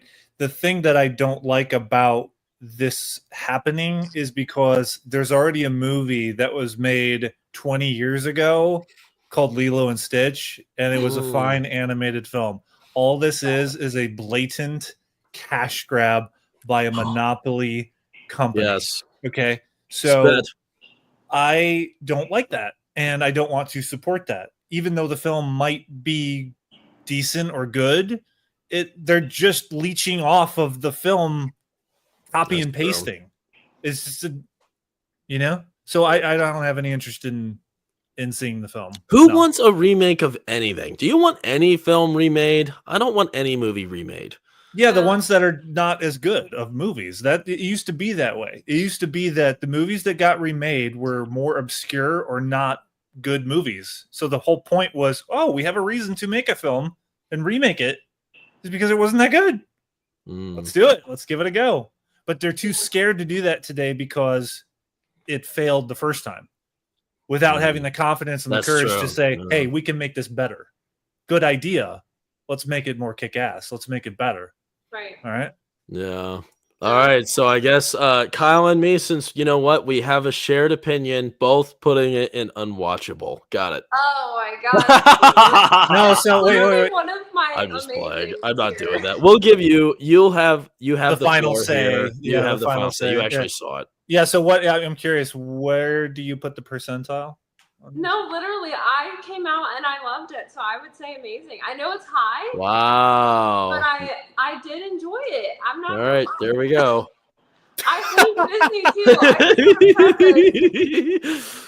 I hate Disney. I'm not a Disney fan. There you go. Oh, you just got that. Nice. Okay. Good thing you left it in there for a little bit. Yeah, that was funny. Yeah, all right. Amazing. Gosh, you're putting that with Rust? Oh, all right. Whatever. Jeez. Looks like everybody else likes it. Sin seems like she likes it. I can't judge too harshly because it's the context. I did not see the film. Yeah. I saw the animated film when I was younger, but all I can it's a unique scenario. The movie, you heard what I said. I'm not gonna. Oh my gosh, he is heated. Oh, that's awesome. All right, we're gonna talk about another interesting one. I don't think either of you have seen this. Karate Kid, the new one, Karate Kid Legends. I'm curious if anybody. Oh, you did? Yeah. Oh, good, awesome. So you can give us some input. I'll briefly just kind of let me make sure we're on a good spot here. I think people like seeing our list, so I'm gonna leave it just like that. So let me tell you a little bit about Karate Kid Legends. So yeah, we start in an interesting place. We start all the way in Beijing, China. And right off the bat, we're introduced to Jackie Chan. He is a kung fu sensei in Beijing. He's got his own like dojo, whatever. And it turns out he's the uncle to the main lead, whose name is Lee, and he's being played by Ben Wang. He's I guess an up and becoming actor. He's actually 25 years old. The actor is 25. He looks like he's 15. It's insane. I can't believe he's that old. And he kind of plays a similar character to Daniel LaRusso. You know what? He has a lot of charisma. He's a lot of fun. He's witty, and he's competent, and he's strong-willed. I loved his character just right off the bat. I loved Lee. Great protagonist. I was really excited to see this young man, this no name, come into the limelight here and give us a great performance. So I was really excited for him, and he delivered for me. Well, of course, they're not going to stay in China because his mother, who's Fennec Shand from Star Wars, she gets a big opportunity in New York City, so they move to New York City. It's like a whole new world there, a whole new culture. I mean, New York City in itself is like its own world within America, right? I mean, there's nothing else really like it. So he doesn't really fit in. He's trying to figure out what it's like to live there, and you know what? He ventures to just a few doors down to this little pizza shop, and that's where he gets a meet cute with the sweet girl in town, Mia. And I guess that's played by the actress who's Kim Possible. I don't even know what that means, but I guess she's like some new like child actor, even younger audiences than me grew up watching. So she's now a prevalent character in this movie. She's great. Both of them have great chemistry. I loved watching them bond on screen. I thought it was a lot of fun, and it felt authentic. I was very much so invested in their ongoing relationship. And we also develop a very strange relationship with her father. A big part of this whole film showcases a boxing side of things. I love boxing. Of course, I box, and I love watching professional boxing. I'm going to watch a pay-per-view tomorrow night, actually. I'm very excited for it. Caleb Plant and Jamel Charlo. And big side of the story is boxing related with her father. And Lee actually goes out of his way to train her dad how to infuse kung fu in his boxing. And it sounds silly, but I thought it was played off very well. And it's like one of the very few things that makes this film stand out against the rest of the Karate Kids.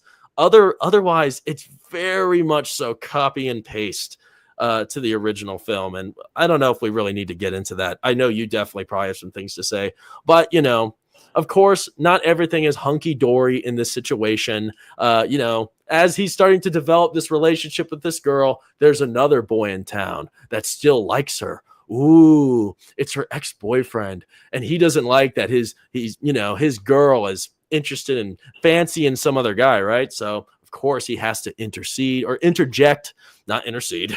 He has to interject and starts bullying him, and then there becomes the same Daniel LaRusso, Johnny Lawrence dynamic. And this new bully Connor, he's just like Johnny Lawrence, except he's just not as charismatic as him. And you know what? One of the central forces of conflict and plot for the rest of the movie is Lee just wants to kind of earn some respect to kind of quiet the bully. So he goes to kind of an All Valley knockoff. The karate tournament. It's called the Five Boroughs here, and he has to face Connor in this, in the finale. He goes through that whole process, and there's a lot of deeper things that are also tied to that. But I mean, that's the central force, training alongside Jackie Chan and Daniel LaRusso. He gets pulled into the mix, and that becomes the essence of what this movie is. And for me, I really enjoyed it. I know it is a lot like the first one. When I watched this in theaters, I didn't really see that until afterwards when I thought about it more, conclusively and comprehending. Geez, I'm speaking Spanish. Comprehending, a lot of the wrong language, man. I know. I'm on the wrong stream. That's later. That's at 3 a.m. No. A lot of similarities, but I still enjoyed it. I think if you watch the original and then you see this, or you watch any of the old movies right before you see this, you're going to be very disappointed. I haven't seen the first Karate Kid in a long time.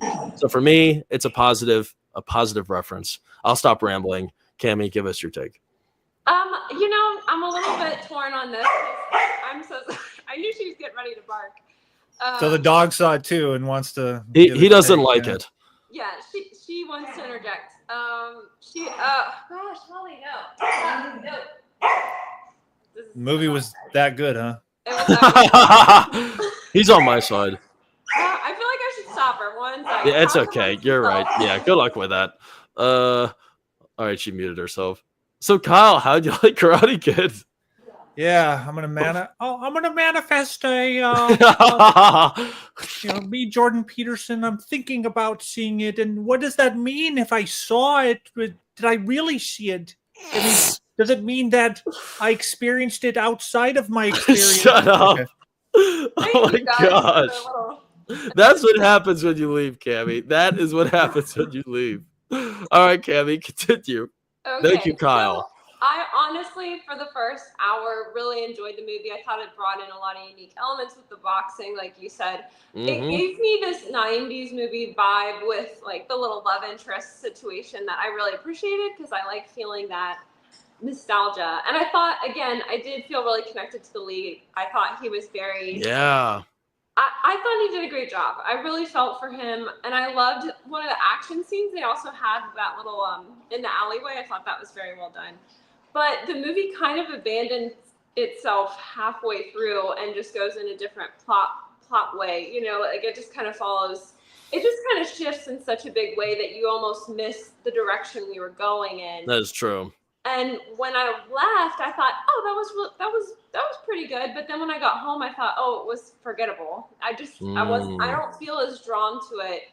And I think they could have been a lot more unique with the story. But I can understand, like, if you love it, Jackson, like, I can totally relate because I thought it was pretty well played out throughout, but not unique. Yeah.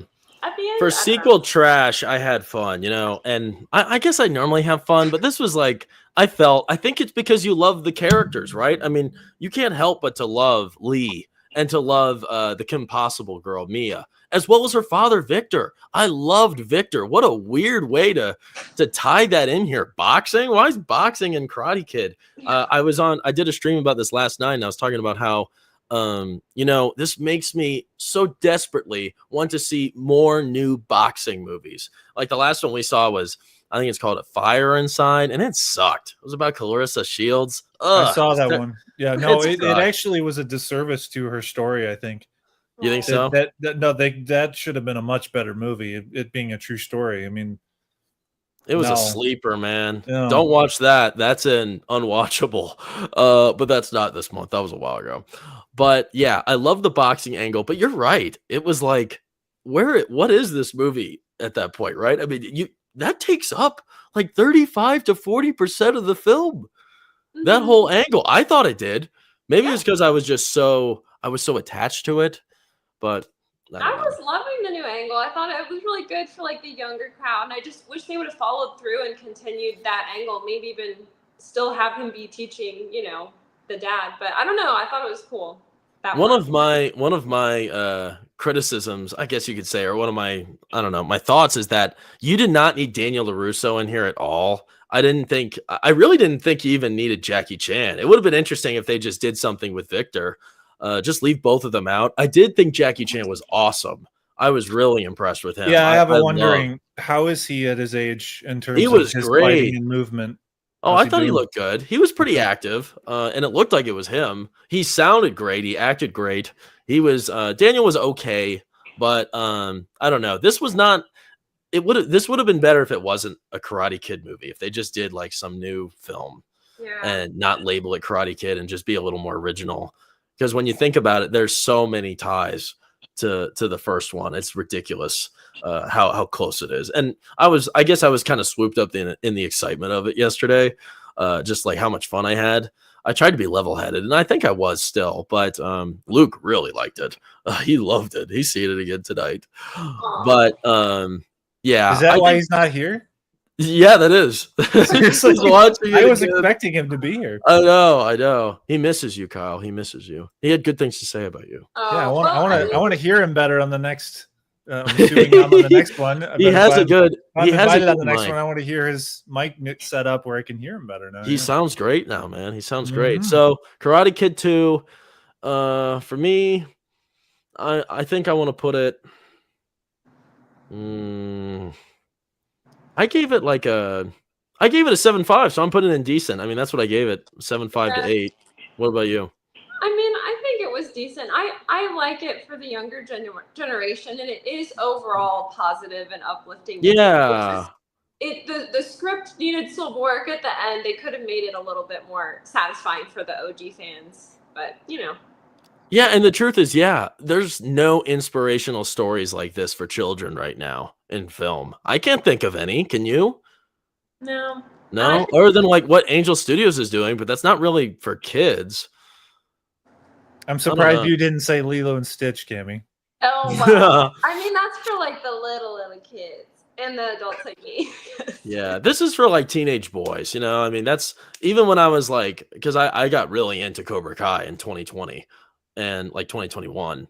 And those made a big difference in my life. And it wasn't that long ago, but I was still younger. I was like, 18, 19. And those still had an impact on me. So I think this one will have an impact on younger audiences.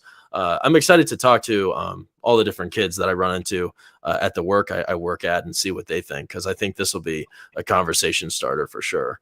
Yeah, I think you'll like it, Kyle. I think it's worth watching more than these other decent films, probably. Even if I haven't seen the originals? Yeah. I didn't grow up watching Karate Kid. I wouldn't even watch the originals. The ties are so bare. I mean, this is really its own. It really is a reboot. I mean, it really is a reboot.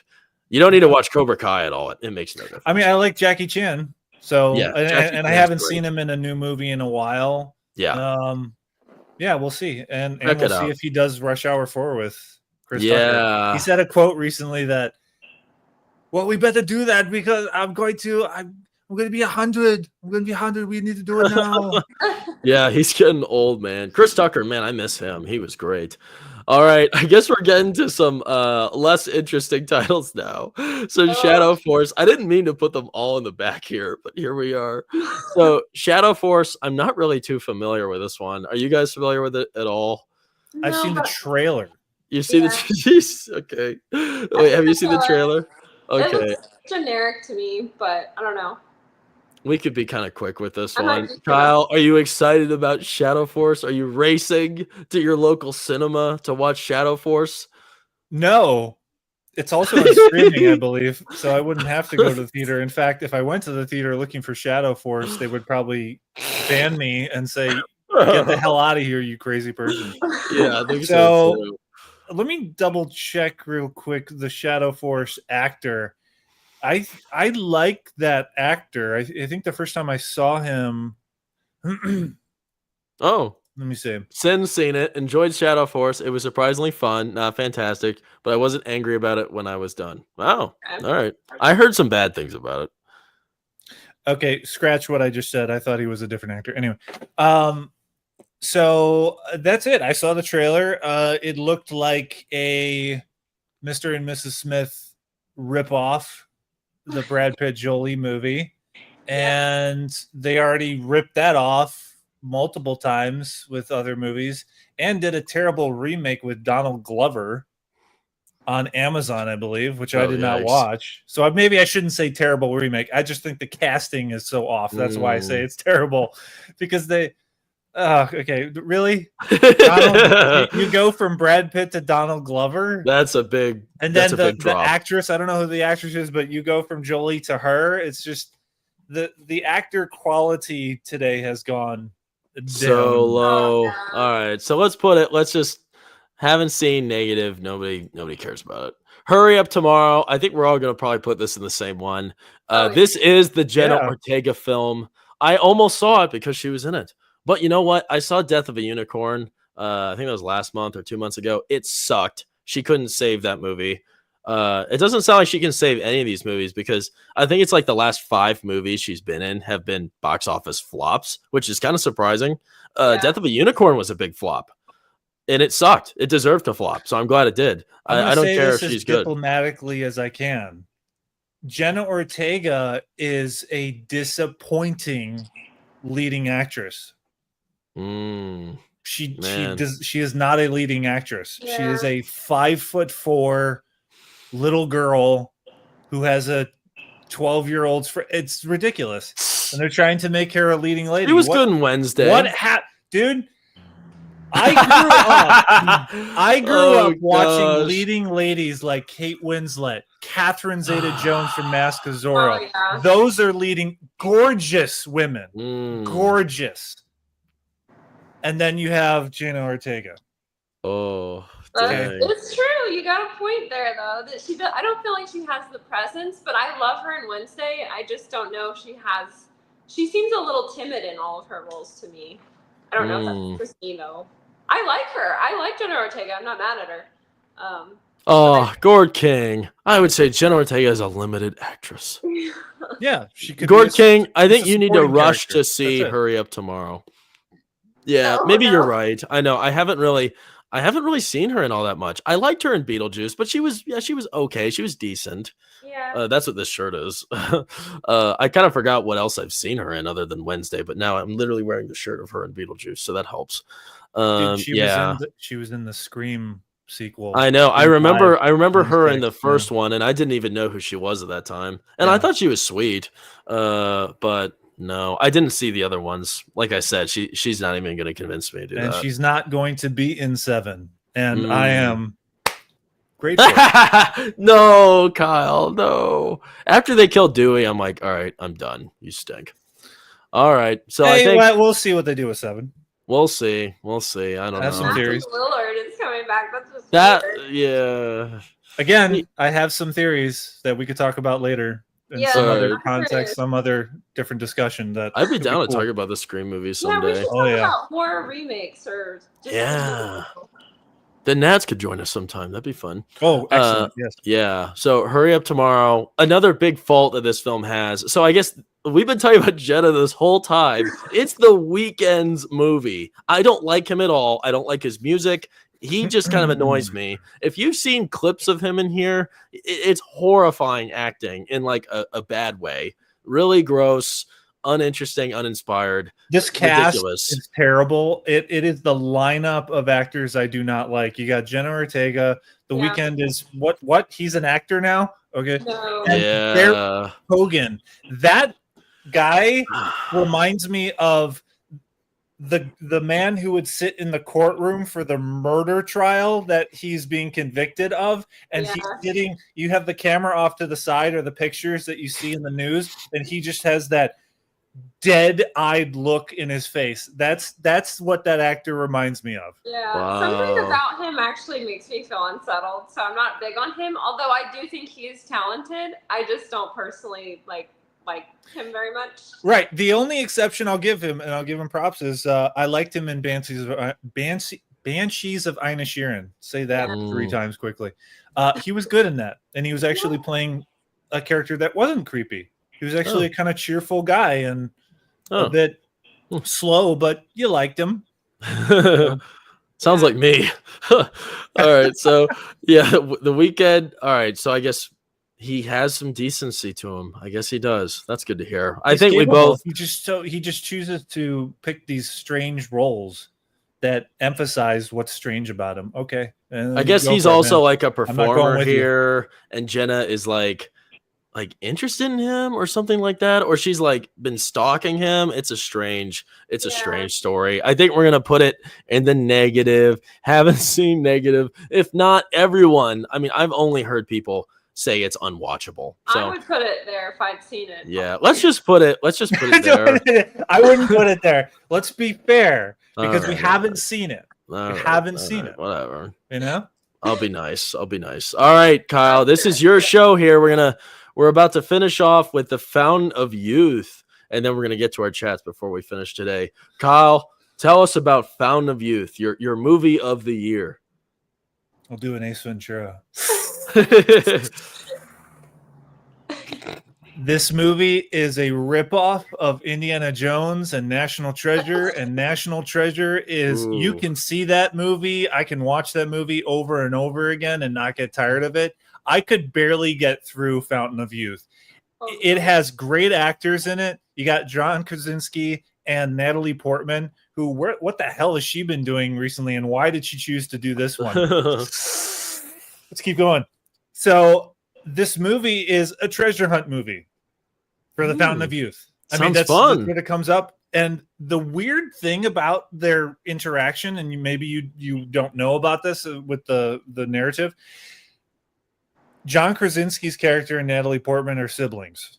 Ooh, they're weird. Not love interests. What's really weird is that they talk to each other as if they were. Oh no! They don't say anything directly sexual. I'm talking the chemistry.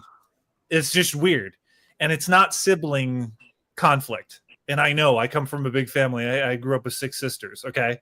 Oh man, you're with a sister a lot differently than the way they talk. Poor bastard. Another topic. So that is not authentic when it comes to the writing. And the writing of this movie was done by James Vanderbilt, who has some nice titles under his belt, particularly Zodiac, David Fincher's Zodiac. I love Zodiac. But you will not see a shred of that goodness in this movie that you saw in Zodiac that he did. And I really do think that movie was great, because that's an example of a director like a Fincher's caliber is able to take I'm going to say this diplomatically, a writer of Vanderbilt's kind and bring his quality up. Okay.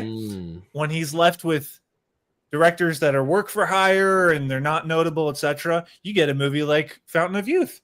And it is just, I could barely sit through it. In fact, I had it on the projector, and it was just playing while I was doing some things on the computer, like I had to tend to when it comes to editing to prepare for the video that I'm releasing tomorrow. So it was like, I wanted to pay attention, and I did for the last part of the movie, and it kept on playing.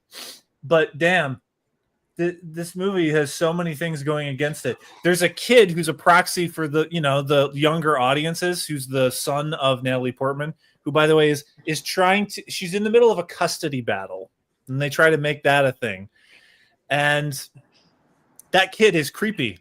Literally, he's creepy. He is like the Barry Keoghan when he was a kid. He's the kid version of Barry Keoghan. He's a creep fest, and he He has no. Do you remember the kids that in the '90s that would have charisma and screen presence? Yeah, we used to have that. This kid doesn't have that at all. He literally delivers a line, a conversation between Domhnall. I forgot the actor's name, Gleason or something. The redhead actor. He was the in Force Awakens. Remember the guy who was like shouting like he was a Nazi?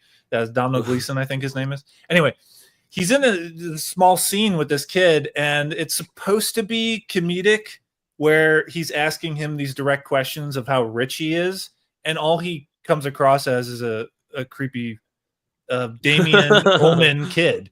It's really, Weird. Oh man. So John Krasinski, the most notable thing you can take from this is that John Krasinski, I wonder if he was second choice and they first went to Ryan Reynolds for this movie. I swear to you, Krasinski is playing this as if he is Ryan Reynolds. The lines are written the same way as if he were a Ryan Reynolds character. Yikes. Yeah. He's doing that kind of, So this is I'm probably not taking anything seriously. This is perfect, right? That goes in the unwatchable category. Yay, we rounded out the categories. Do not watch this movie. Do not pay money to see it. Do not even watch it if you have Apple TV. I think it's on Apple TV. Yeah, correct. Do not avoid this. Oh my It is so. It's so unbelievable. It looks cool. It looks like it could be cool. Yeah. Aesthetically, but that's what they're trying to get. They hook you with that. They try to hook you with that shit. Something I like that Sin said here, and I completely and utterly agree with her, that you sound like you don't agree with her about, is Natalie Portman is the reason I have no interest in watching Fountain of Youth. Can't stand her. I can't stand her either. That makes two of us. I didn't like her in Star Wars. I don't get the hate when it comes to Natalie Portman. She's not the issue. It's the script and the execution. It's not her fault. Yeah, right. I don't like her choices of movies, but I do still like her from, It's nice she did a family movie. I can't remember last time she did that. Probably like episode 3, if that's even a family movie. Well, I thought Black Swan was a family movie. Oh my god. Nice. All right. Well, this is our chart, everybody. This is it. We got perfect. Look at that. Only one perfect by my design. The Surfer. Check out The Surfer. There's your reason right there. Definitely worth a watch. I'd say definitely more than any of these. That one's absolutely worth a watch. Great film. It's probably right on streaming immediately. So you probably stream that one. Friendship and Lilo are the ones. Wait, what'd you say? Friendship and Lilo were perfect for me. So. Yeah. All right. Yeah. Well, they're amazing. Do you not like here. action movies, Cammie?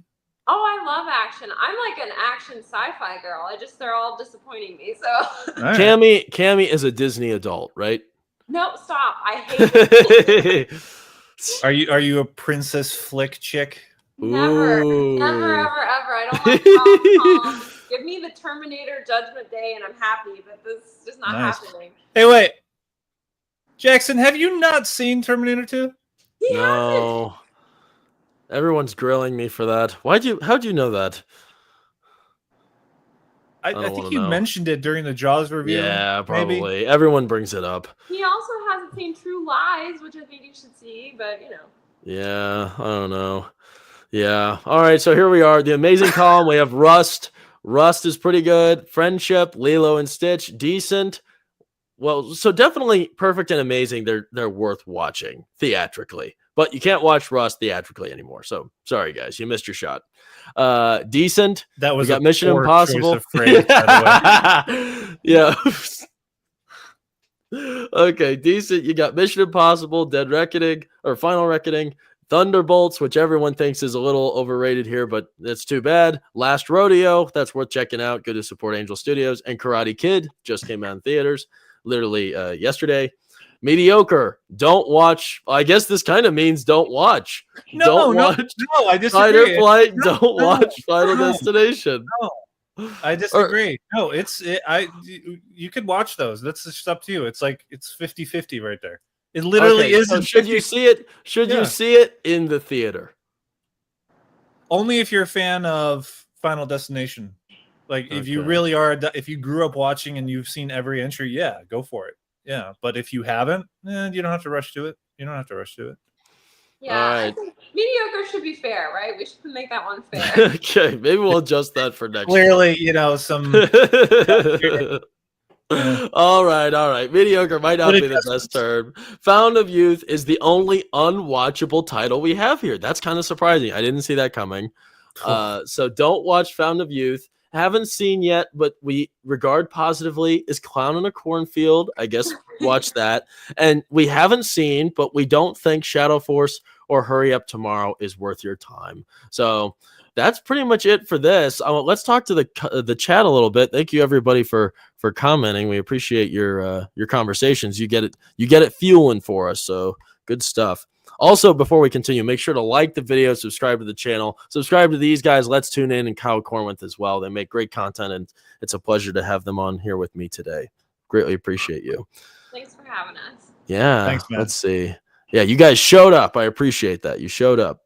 And I think this is fun. I like this concept. I'm gonna do this more. So I like how fast paced it is. Yeah, me too. Going. Yeah, gotta. Yeah. There's a lot to talk about. This is the most movies I've ever Right. talked about in one sitting, probably in my entire life. So, I mean, there's like 12 movies here. So, good work. All right, let's see. All right, Gord King is defending remakes. There are some genuinely great films out there which are remakes.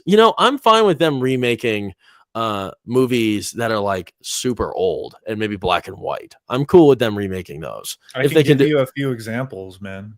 Yeah, here he has some examples here. Oh, if he does, let's see. Yeah, so The Thing, Scarface, Insomnia, The Departed, Ben-Hur, Invasion of the Body Snatchers, Cape Fear, The Fly, A Fistful of Dollars, all remakes. These are all good examples. Let me add to Yeah. that.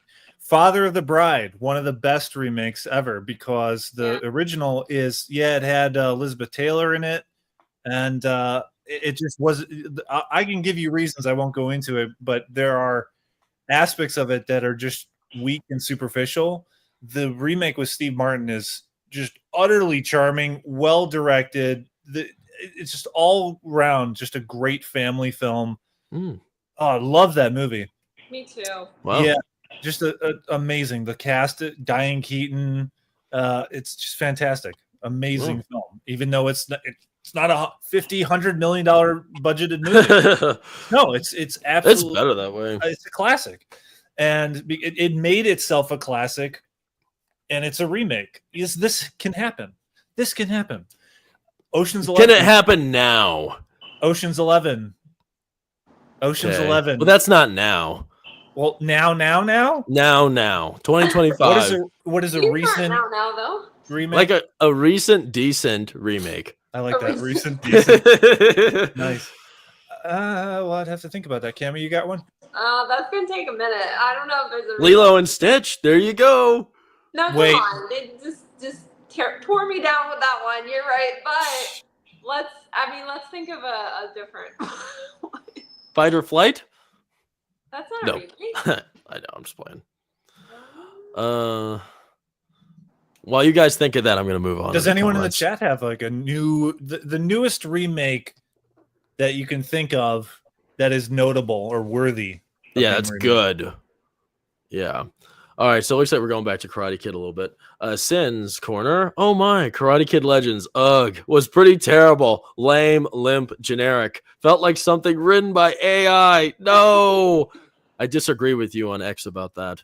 I didn't think the main actor was Oh my gosh, I didn't think the main actor was charismatic enough at all to carry that movie. They should have made a Cobra Kai film instead.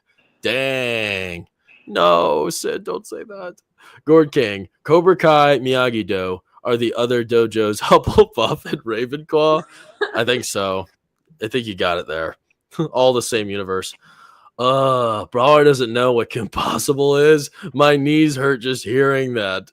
How do you know what that is? Actress's name is Christy Carlson Romano. How do you know who that is, Proctophile? Isn't that like some new thing? I know her from Even Stevens mostly. I think you're right about that. Oh, Name. I don't know.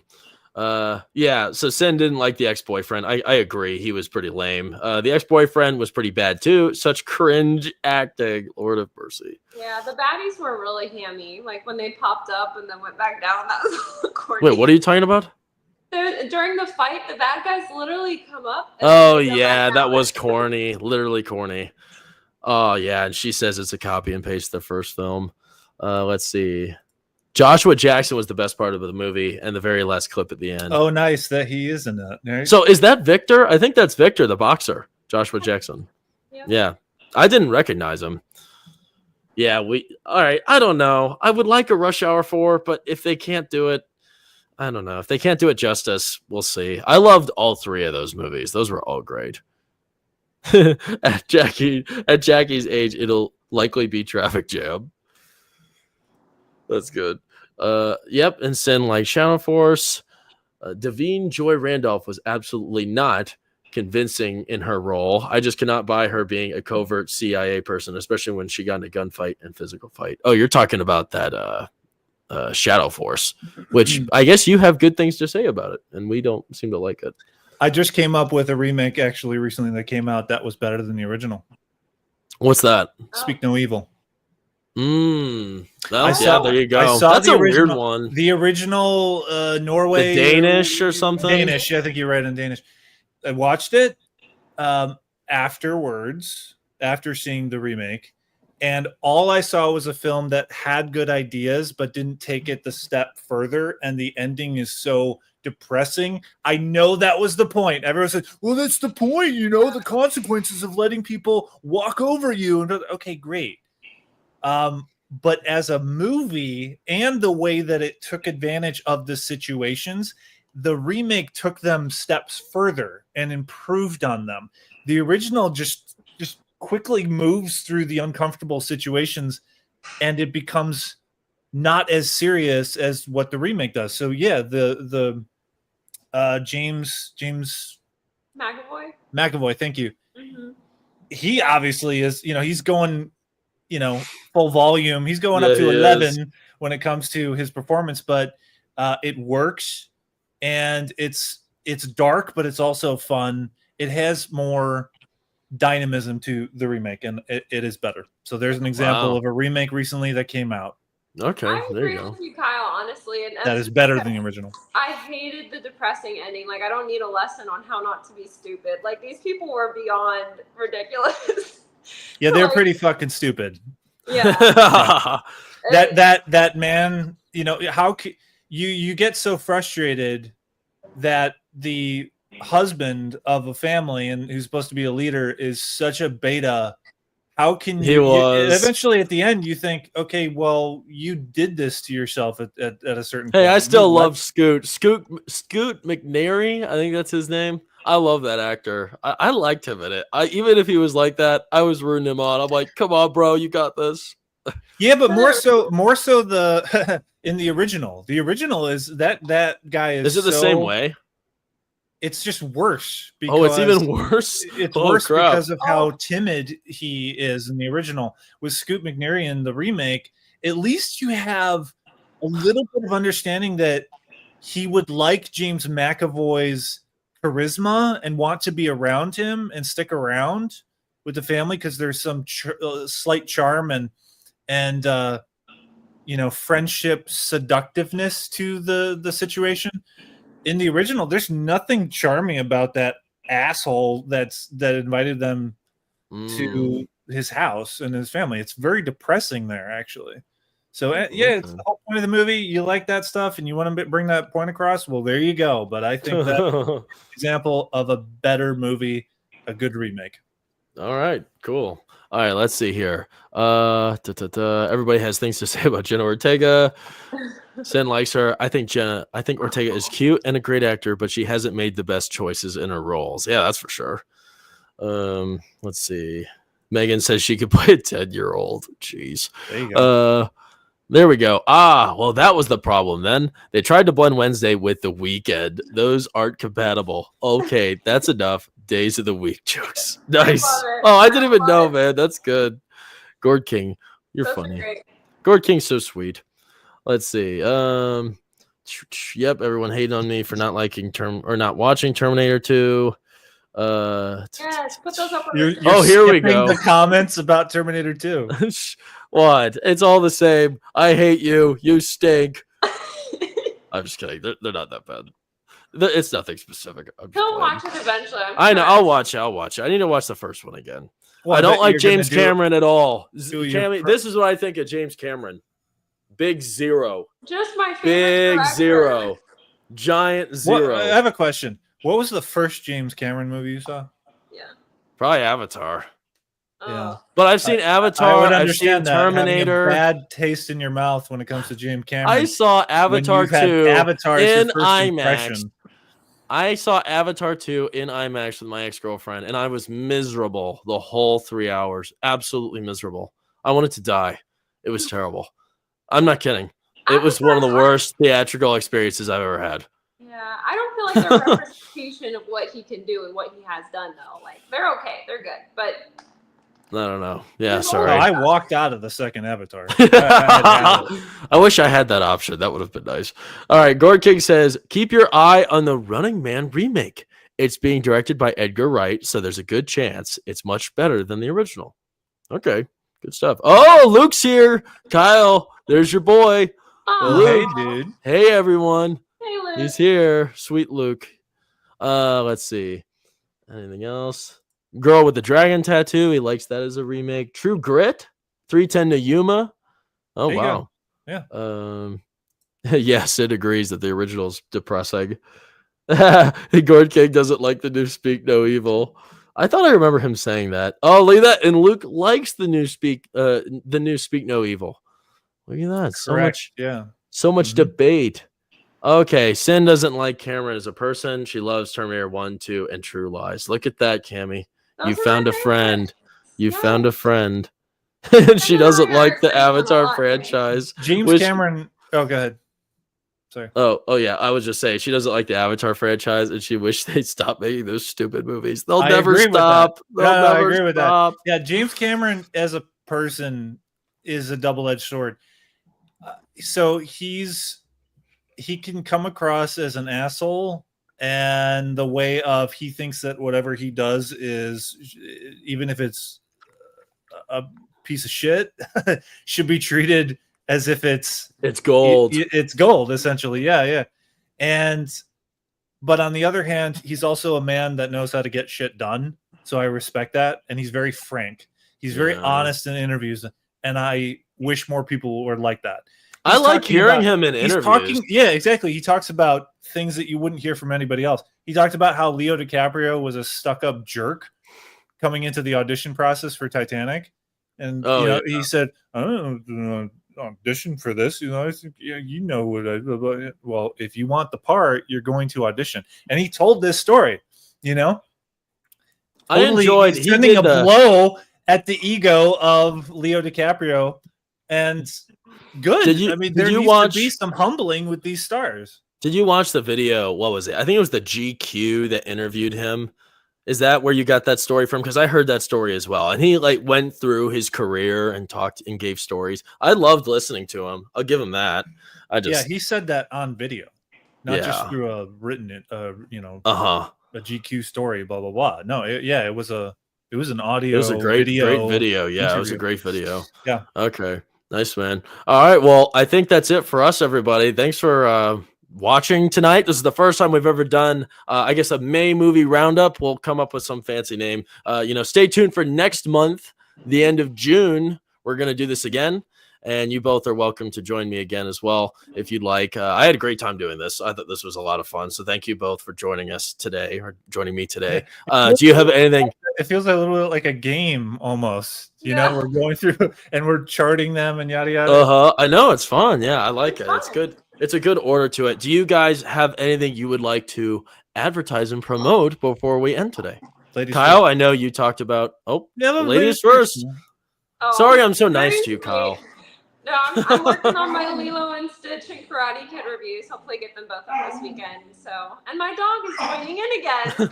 Perfect timing. All right, nice. Stay tuned for that, everybody. All right, what about you, Kyle?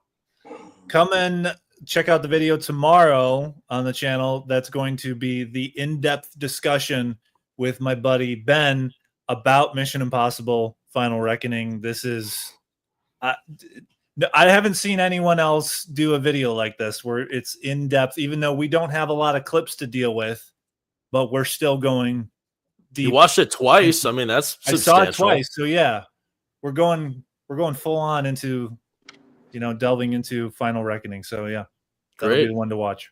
Cool, man. Yeah, so check out these guys' channels. Give them a sub if you haven't yet already. Let's Tune In and Kyle Cornwith. Just type them in. And if you were more curious about Karate Kid, we just Luke and I just did a stream on that last night, so you can find that on my channel if you'd like to learn more about it. We don't really spoil much, but we get into it and we have a good time. So if you're interested, check that out. But as always, thank you all for joining us. We had a lot of fun here today, and we appreciate you. And